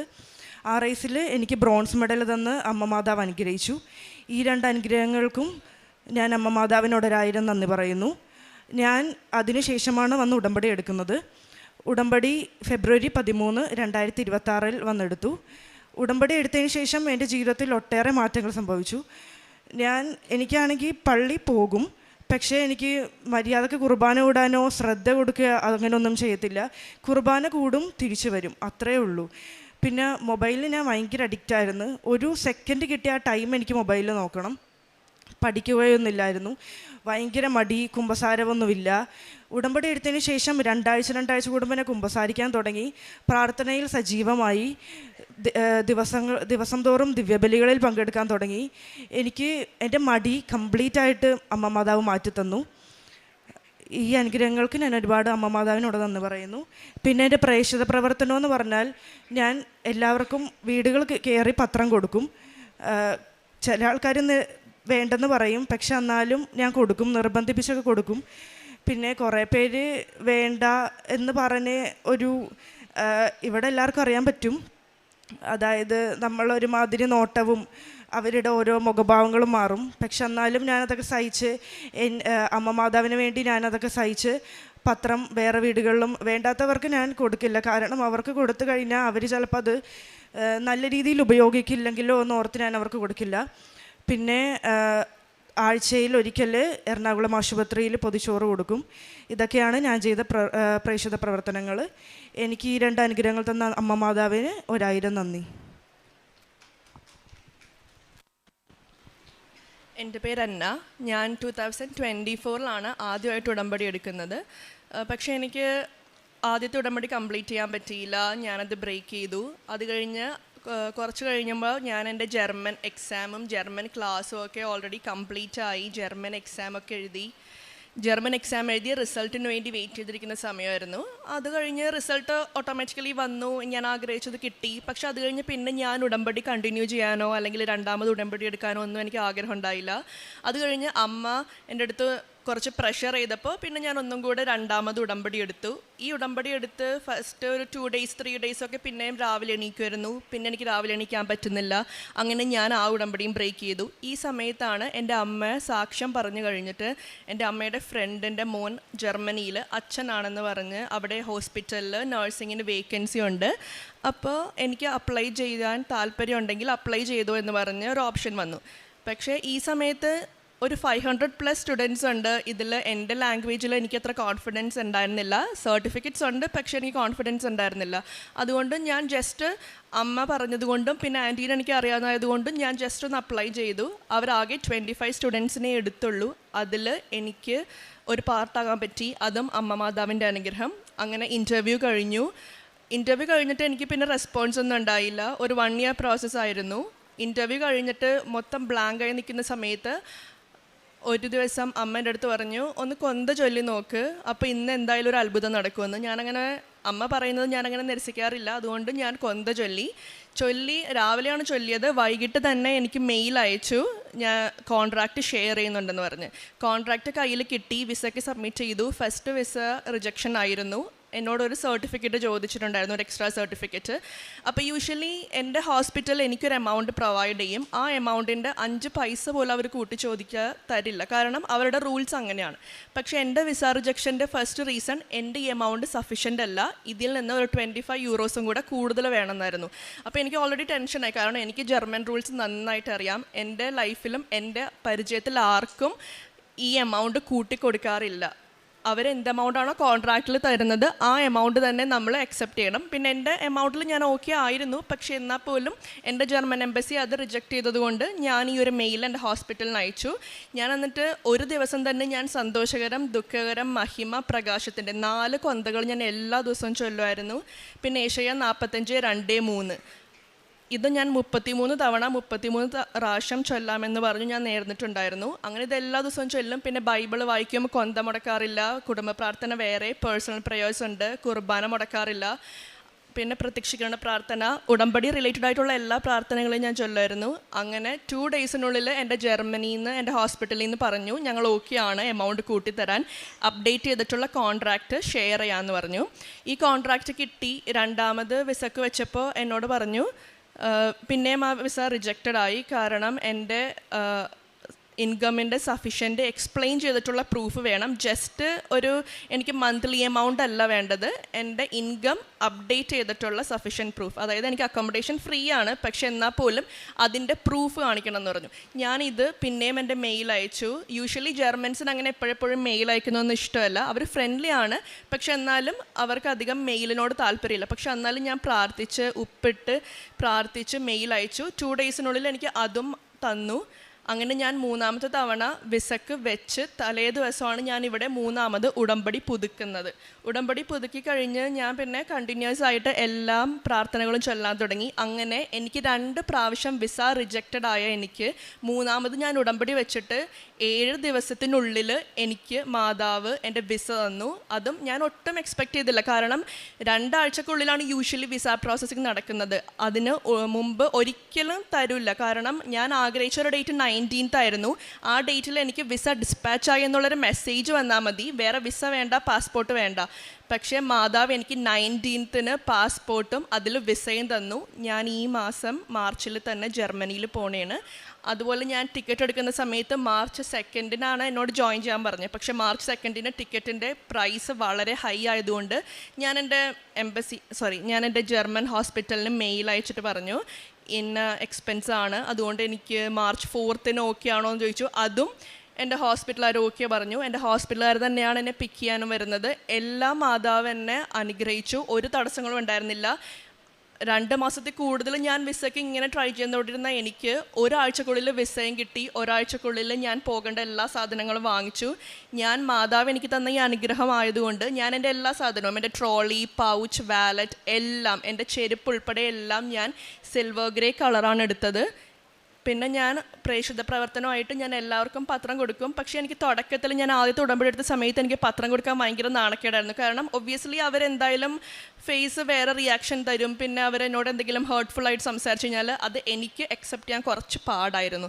അപ്പോൾ അതുകൊണ്ട് എനിക്ക് ഈ നാണക്കേട് കാരണം ഞാൻ പറഞ്ഞു ഞാൻ പത്രം കൊടുക്കാൻ എനിക്ക് പറ്റില്ല. കാരണം എനിക്ക് പരിചയമുള്ളവരൊക്കെ വന്ന് ചോദിച്ചു കഴിഞ്ഞാൽ അത് എനിക്കൊരു നാണക്കേടാണ്, എന്താ പത്രം കൊടുത്ത് നിൽക്കുന്നത്, അതൊക്കെ ചോദിച്ചു കഴിഞ്ഞാൽ എനിക്ക് കുറച്ച് നാണക്കേടായിരുന്നു. പക്ഷെ അത് കഴിഞ്ഞ് ഞാൻ 3ാമത് ഉടമ്പടി പുതുക്കിയപ്പോൾ ഞാനാണ് ഇനീഷ്യേറ്റീവ് എടുത്തിട്ട് ഞാൻ എല്ലാ വീടുകളിലും എല്ലാ ബസ് സ്റ്റാൻഡിലും ഓട്ടോ സ്റ്റാൻഡിലൊക്കെ ഞാൻ പത്രം കൊടുക്കാൻ തുടങ്ങി. പിന്നെ എല്ലാ മാസത്തിലൊരിക്കൽ ഹോസ്പിറ്റലിൽ ക്യാൻസർ വാർഡിൽ ഫുഡ് കൊടുക്കാറുണ്ട്. പിന്നെ കുർബാനകളൊന്നും മുടക്കാറില്ല, എല്ലാ ആഴ്ചയും കുമ്പസാരിക്കും. ഇത്രയും അനുഗ്രഹങ്ങൾ തന്ന മാതാവിനും ഈശോയ്ക്കും ഒരുപാട് നന്ദി.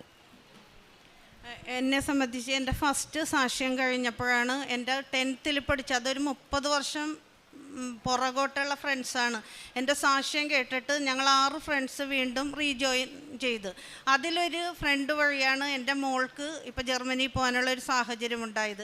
അപ്പം ഞാൻ ഓർക്കണേണ്, നമ്മൾ ഉടമ്പടി എടുക്കുമ്പോൾ ഒന്നും നമ്മളുടെ മുന്നിൽ പ്രതീക്ഷകളോ അങ്ങനെ ഒന്നും നമ്മൾ മുന്നിൽ കണ്ടുകൊണ്ടല്ല, നമ്മുടെ അപ്പോഴുള്ള ആവശ്യങ്ങൾ, ഭാവിയിൽ ഇന്നതൊന്നും ചെയ്തു തരുമെന്ന് അങ്ങനെ നമുക്കൊരു കാഴ്ചപ്പാടുകളൊന്നും ഇല്ലാണ്ടാണ് നമ്മൾ ഉടമ്പടി എടുക്കുന്നത്. അപ്പോൾ ശരിക്കും ഇവളെന്നോട് ചോദിച്ച്, ഒരു അച്ഛൻ്റെ ചൊവ്വാഴ്ചത്തെ പ്രയർ കഴിഞ്ഞപ്പോൾ തന്നെ ഇവൾ വിളിച്ചിട്ട് എന്നോട് ചോദിച്ച്, നിൻ്റെ മോൾക്ക് ജർമ്മനി പോകാൻ താല്പര്യമുണ്ടാന്ന് ചോദിച്ച്. അപ്പോൾ ഞാൻ ചോദിച്ചു, നീ എന്താ ഇങ്ങനെ ചോദിക്കണം? കാരണം അവൾ B2 ഒക്കെ കഴിഞ്ഞ് ഞങ്ങൾ ഏജൻസി വഴി പോകാൻ വേണ്ടിയുള്ള കാര്യങ്ങൾ നോക്കണേണെന്ന് പറഞ്ഞ്. ഉടനെ തന്നെ ഇവളെന്നോട് പറഞ്ഞ്, ഒരിക്കലും വല്ല ചീറ്റിങ്ങൊക്കെ ആയിരിക്കും, പിന്നെ എത്ര ലക്ഷം രൂപ കൊടുക്കണം, നീ അതിനൊന്നും നിൽക്കണ്ട, എൻ്റെ ചേച്ചിയുടെ മോൻ ജർമ്മനിലെ അച്ഛനാണ്, ഞാനൊന്ന് സംസാരിക്കട്ടെ, കോൺവെൻറ്റ് വഴി കുട്ടികളെ കൊണ്ടുപോകണമെന്ന് എനിക്കറിയാം, ഞാനങ്ങനെ സംസാരിക്കാമെന്ന് പറഞ്ഞു. ഇവളത് പറഞ്ഞു കഴിഞ്ഞ് ഒരാഴ്ച കഴിഞ്ഞ് ഇതേപോലെ ഒരു ചൊവ്വാഴ്ച അച്ഛൻ്റെ പ്രയർ കഴിഞ്ഞപ്പോൾ ഇവൾ വീണ്ടും വിളിച്ചിട്ട് എന്നോട് പറയാനാണ്, നീ ഉടനെ തന്നെ എന്നെ കോൺവെൻറ്റിൽ കൊണ്ടേ കൊച്ചിൻ്റെ ഡീറ്റെയിൽസ് കൊടുക്കാമെന്ന് പറഞ്ഞു. ശരിക്കും ഇപ്പം എൻ്റെ മോളിപ്പോൾ മാർച്ചിൽ ജർമ്മനി പോകണത് ടിക്കറ്റിൻ്റെ പൈസയും പിന്നെ അതുകൂടാണ്ട് അവൾക്ക് കൊണ്ടുപോകാനുള്ള സാധനങ്ങളുടെ എന്താണ് വേണ്ടതെന്ന് ചോദിച്ചാൽ അതിനും മാത്രമാണ് ഞങ്ങൾക്ക് ആകെ ക്യാഷ് ചിലവായേക്കണം. 1 രൂപ പോലും വേറെ നമുക്ക് ഒരു ഏജൻസിക്ക് ആർക്കും തന്നെ ഒന്നും തന്നെ നമുക്ക് അനാവശ്യമായ ചിലവുകളൊന്നും വന്നില്ല. ഇതും പരിശുദ്ധ അമ്മയുടെയും ഈശോയുടെയും ഇടപെടലാണെന്ന് ഞാൻ തീർച്ചയായിട്ടും വിശ്വസിക്കുന്നു. പിന്നെ ഇപ്പോൾ ഉടമ്പടിക്ക് ഞാൻ 6 നിയോഗങ്ങൾ ഒരിക്കലും എൻ്റെ ജീവിതത്തിൽ വെക്കാറില്ല. കാരണം ഞങ്ങൾക്ക് കൂടുതൽ പ്രാധാന്യം എൻ്റെ കുടുംബം, എൻ്റെ മക്കൾ, എൻ്റെ കസിൻസ് എല്ലാവരും ഞങ്ങൾ ആത്മീയമായി ഉയരണം, അതാണ് ഞാൻ കൂടുതലും വെക്കാറുള്ളത്. അപ്പോൾ ഭയങ്കര 2 വിസ റിജക്ഷൻ വന്നിരിക്കുന്ന സമയത്താണ് ഞാൻ 6 ഉടമ്പടി വെച്ചത്. ആ സമയത്ത് ഞാൻ പ്രാർത്ഥിച്ചത്, എനിക്ക് എൻ്റെ മകൾ ജർമ്മനി പോണതിന് 1 രൂപ പോലും എനിക്ക് ചിലവില്ല. അതേസമയം പാവങ്ങൾ ലോണെടുത്തും പിന്നെ ഏജൻസികളാൽ പറ്റിക്കപ്പെട്ടും ഒത്തിരി മക്കൾ വിസക്ക് വേണ്ടി കാത്തിരിക്കുന്നുണ്ട്. അമ്മ മാതാവേ, നീ അവരുടെ കാര്യം സാധിച്ചു കൊടുക്കാനാണ്. എൻ്റെ കൊച്ചിൻ്റെ നിയോഗം ഞാൻ അവിടെ എനിക്ക് വെക്കാൻ തോന്നിയില്ല, അമ്മ എന്നോട് അങ്ങനെ തോന്നിച്ച് ഞാൻ അങ്ങനെ എഴുതി. അതേപോലെ തന്നെ ഇളയ മോളുടെ വിജയത്തിന് വേണ്ടി ഓരോ കാര്യങ്ങൾക്കും ഞാൻ നേരത്തെ പ്രാർത്ഥിക്കുമായിരുന്നു. ഇപ്പം ഞാൻ കൊച്ചിന് വേണ്ടി പ്രാർത്ഥിക്കാൻ നേരത്തെ എൻ്റെ ഉള്ളിലിരുന്ന് പറയുന്നതാണ്, നീ നിൻ്റെ മോളുടെ വിജയത്തിന് വേണ്ടി സന്തോഷിക്കാൻ നീ ആഗ്രഹിക്കുന്നുണ്ടെങ്കിൽ നിൻ്റെ ഇതേ പ്രായത്തിലുള്ള മക്കളോർത്ത് കണ്ണീരൊഴുക്കണ അനവധി മക്കൾ ഈ ആലയത്തിലും അതേപോലെ നിൻ്റെ ചുറ്റുവട്ടത്തും ഈ പരിസരത്ത് വെക്കേണ്ട ഇന്നത്തെ യുവജനങ്ങൾ മുഖാന്തരം വിഷമിക്കണം, നീ അവർക്ക് വേണ്ടി എഴുതെന്ന് പറഞ്ഞ്. അങ്ങനെ കഴിഞ്ഞ പ്രാവശ്യം ഉടമ്പടി പുതുക്കിയപ്പോൾ മറ്റുള്ളവർക്ക് വേണ്ടിയാണ്, മക്കൾക്ക് 2 പേർക്കും വെക്കാതെ എൻ്റെ മക്കളുടെ പകരമായിട്ടുള്ള മറ്റു മക്കളുടെ ആവശ്യങ്ങളാണ് ഞാൻ വെച്ചത്. ഇനി എൻ്റെ മുന്നോട്ടുള്ള ജീവിതത്തിലും ഒരിക്കലും എനിക്കിനി എൻ്റെ സ്വന്തമായിട്ടൊരു ആവശ്യങ്ങളൊന്നും ഉണ്ടാവില്ല. കാരണം ഏറ്റവും വലിയ ഞാനൊരു ധ്യാനം കൂടിയപ്പം അന്ന് അവിടുത്തെ അച്ഛൻ പറഞ്ഞു, നിങ്ങൾക്ക് വാടക തന്നേക്കണേണ് നിങ്ങളുടെ മക്കളെ എന്നാണ് പറയണം. കാരണം ഈ മക്കളെ നിങ്ങൾ നല്ല രീതിയിൽ വളർത്തിക്കൊണ്ടുപോകാൻ വേണ്ടി ദൈവം നിങ്ങൾക്ക് തന്നേണ ഗിഫ്റ്റാണ്, നിങ്ങളുടെ സ്വന്തമല്ലെന്നാണ് പറയുന്നത്. അപ്പോൾ എൻ്റെ മനസ്സിലുണ്ടായിരുന്നു അത് വലിയൊരു കാര്യമാണെന്ന്. അതേപോലെ തന്നെ ഞാൻ എൻ്റെ മക്കളെ വെക്കം തന്നെ ഉടമ്പടി എടുത്ത് 2 പേരും ഉടമ്പടിയിലായപ്പോൾ ശരിക്കും എൻ്റെ ജീവിതത്തിലെ ഏറ്റവും സന്തോഷം ഞാൻ അനുഭവിക്കുന്നത് ഇതാണ്. ഒരിക്കലും എൻ്റെ മോൾ ജർമ്മനി പോയി ലക്ഷങ്ങൾ സമ്പാദിക്കണതാ, എൻ്റെ ഇളയ മോളുടെ ഭാവി എന്താകുമെന്നാ. ഇനി എൻ്റെ ജീവിതത്തിൽ ഒരിക്കലും അങ്ങനെ ഒന്നും ഉണ്ടാവില്ല. ഇനി എൻ്റെയും എൻ്റെ കുടുംബത്തിൻ്റെയും പൂർണ്ണമായ ജീവിതം ഈശോയ്ക്കും അമ്മ മാതാവിനും സമർപ്പിച്ചുകൊണ്ട് ഞാൻ എൻ്റെ വാക്കുകൾ നിർത്തുന്നു. സങ്കീർത്തനങ്ങൾ 145 17 മുതൽ 19 വരെ തിരുവചനങ്ങൾ. കർത്താവിൻ്റെ വഴികൾ നീതിനിഷ്ഠവും അവിടുത്തെ പ്രവൃത്തികൾ കൃപാപൂർണവുമാണ്. തന്നെ വിളിച്ചപേക്ഷിക്കുന്നവർക്ക്, ഹൃദയ പരമാർത്ഥതയോടെ വിളിച്ചപേക്ഷിക്കുന്നവർക്ക് കർത്താവ് സമീപസ്ഥനാണ്. തൻ്റെ ഭക്തന്മാരുടെ ആഗ്രഹം അവിടുന്ന് സഫലമാക്കുന്നു. അവിടുന്ന് അവരുടെ നിലവിളി കേട്ട് അവരെ രക്ഷിക്കുന്നു. ഫിക്സി ആൻ്റണി എന്ന ഈ അമ്മയും സാറ, അന്ന എന്നീ മക്കളും ഉടമ്പടി ജീവിതത്തിലൂടെ കുടുംബത്തിനും വ്യക്തിപരമായി ലഭിച്ച വലിയ അനുഗ്രഹങ്ങളെ അമ്മയുടെ തിരുനടയിൽ സന്തോഷത്തോടെ സാക്ഷ്യപ്പെടുത്തുകയാണ്. വലിയ കടബാധ്യത അമ്മ മാതാവിൻ്റെ സഹായത്താൽ അത്ഭുതകരമായി മാറിപ്പോയതിൻ്റെ, അത് തിരിച്ചടച്ച് തീർക്കുവാനായതിൻ്റെ സാക്ഷ്യമാണ് ആദ്യം സൂചിപ്പിച്ചത്. പിന്നീട് ലീസിന് കൊടുത്ത ഒരു കെട്ടിടം തിരികെ എടുക്കുമ്പോൾ തിരിച്ചടയ്ക്കേണ്ട പണം അത് വീണ്ടും ലോൺ കൂട്ടിയെടുത്ത് നൽകുവാനായതിൻ്റെ സാക്ഷ്യമാണ് പിന്നീട് പങ്കുവച്ചത്. മകൾക്ക് ലഭിച്ച 2 നാഷണൽ മെഡലുകളുടെ അമ്മ മാതാവിൻ്റെ ഇടപെടലും സന്ദേശവും കരുത്തും സംരക്ഷണവും നൽകി അമ്മ സഹായിച്ചതിൻ്റെ സാക്ഷ്യമാണ് മകൾ സാറ നമ്മളോട് പങ്കുവച്ചത്. അതോടൊപ്പം തന്നെ അന്നയുടെ ജീവിതത്തിൽ അത്ഭുതകരമായി അമ്മ മാതാവിൻ്റെ ഇടപെടലും ദൂതന്മാരുടെ ഇടപെടലും, അതുവഴി മകൾക്ക് ജർമ്മനിയിൽ പോകുവാൻ വലിയ സാമ്പത്തിക ചിലവൊന്നുമില്ലാതെ അമ്മ വഴിയൊരുക്കിയതിനെയുമാണ് വാക്കുകളിലൂടെ സാക്ഷ്യം പങ്കുവെച്ചത്.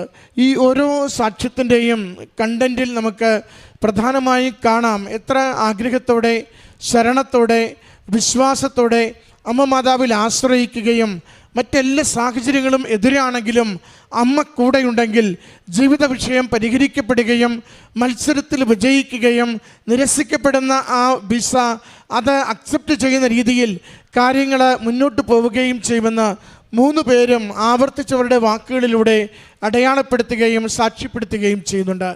പ്രിയമുള്ളവരെ, അമ്മ മാതാവ് ശക്തമായ സാന്നിധ്യമായി അമ്മയെ വിളിച്ച് പ്രാർത്ഥിക്കുകയും ജീവിതത്തെ അമ്മയുടെ കരങ്ങളിലേക്ക് വിട്ടുകൊടുക്കുകയും ചെയ്താൽ അത് അക്കങ്ങളിലൂടെ, അക്ഷരങ്ങളിലൂടെ, ദിവസങ്ങളിലൂടെ കൃത്യമായി നമുക്ക് സന്ദേശങ്ങൾ കൈമാറിക്കൊണ്ട് നാം വിശ്വാസമർപ്പിച്ച് ഏർപ്പെടുന്ന പ്രവൃത്തികളിൽ അമ്മയുടെ സാന്നിധ്യം അറിയിച്ചുകൊണ്ട് ഒരുപക്ഷെ പരാജയത്തിലേക്ക് എത്താവുന്ന ഇടങ്ങളിൽ പോലും വിജയത്തിലേക്ക് മാറ്റിക്കൊണ്ട് നമ്മുടെ ജീവിതത്തെ മുന്നോട്ട് നയിക്കുന്നത് അനുഭവിക്കുവാനാവും.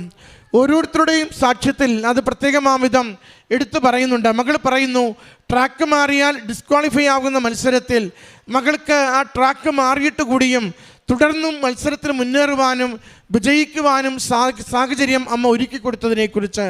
മറ്റൊന്ന്, RPF കയ്യിലില്ലാതെ മത്സരത്തിൽ പങ്കെടുക്കുവാൻ പറ്റാത്ത സാഹചര്യത്തിൽ പോയും പിന്നീട് ഓടി എടുത്തുകൊണ്ട് വന്നിട്ടും അതിൻ്റെ തളർച്ച ഉള്ളപ്പോഴും അതൊന്നും പരിഗണിക്കാതെ അമ്മ മാതാവ് കൂടെ നിന്ന് ആ മത്സരത്തിൻ്റെ വിജയത്തിലേക്ക് മകളെ നയിച്ചതിനെക്കുറിച്ച്. പ്രിയമുള്ളവരെ, ദൈവത്തിൽ ആശ്രയിക്കുന്നവർ വീണ്ടും ശക്തി പ്രാപിക്കും. കഴുകന്മാരെ പോലെ അവർ ചിറകടിച്ചുയരും. എത്ര ഓടിയാലും അവർ തളരുകയില്ല, എത്ര നടന്നാലും അവർ ക്ഷീണിക്കുകയില്ല. വചനം നമ്മെ നിരന്തരം ബലപ്പെടുത്തുന്നുണ്ട്. അവിടുത്തെ ആശ്രയിച്ചുകൊണ്ട് ജീവിതത്തെ മുന്നോട്ട് നയിക്കുവാൻ, അതേത് കഷ്ടാനുഭവങ്ങളിലും ദൈവത്തിൽ മാത്രം അമ്മയിൽ ശരണപ്പെട്ട് മുന്നോട്ട് നയിക്കുവാൻ നമ്മൾ തയ്യാറാണെങ്കിൽ നമുക്കതിൻ്റെ സദ്ഫലങ്ങൾ അനുഭവിക്കുവാൻ സാധിക്കുമെന്ന്. അതുകൊണ്ടല്ലേ സങ്കീർത്തന വചനം നമ്മളെ ഓർമ്മിപ്പിക്കുക, അവനെ നോക്കിയവർ പ്രകാശിതരായി, അവർ ലജ്ജിതരാകുവാൻ അവിടുന്ന് അനുവദിച്ചില്ല.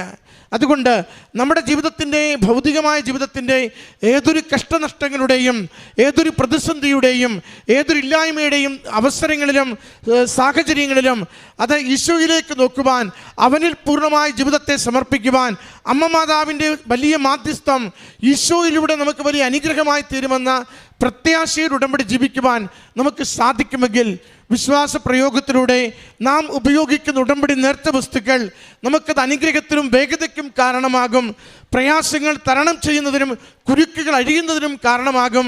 ദൈവനാമത്തെ മഹത്വപ്പെടുത്തി ആത്മാവിനെ വിശുദ്ധിയിൽ സൂക്ഷിക്കുവാൻ പറ്റും വിധം നമ്മുടെ ജീവിതങ്ങളെ ദൈവം ഏറ്റെടുക്കുന്നത് നമുക്ക് അനുഭവിക്കുവാനാവും. അതിൻ്റെ സാക്ഷ്യവും സന്തോഷവുമാണ് ഈ കുടുംബം ഈ അൾത്താരയിൽ പങ്കുവയ്ക്കുന്നത്. ഈ കുടുംബത്തിന് ലഭിച്ച എല്ലാ അനുഗ്രഹങ്ങൾക്കും, നേട്ടങ്ങൾക്കും, സമാധാനത്തിനും, വിശ്വാസബോധ്യങ്ങൾക്കും അമ്മ മാതാവിനും തിരുക്കുമാരനും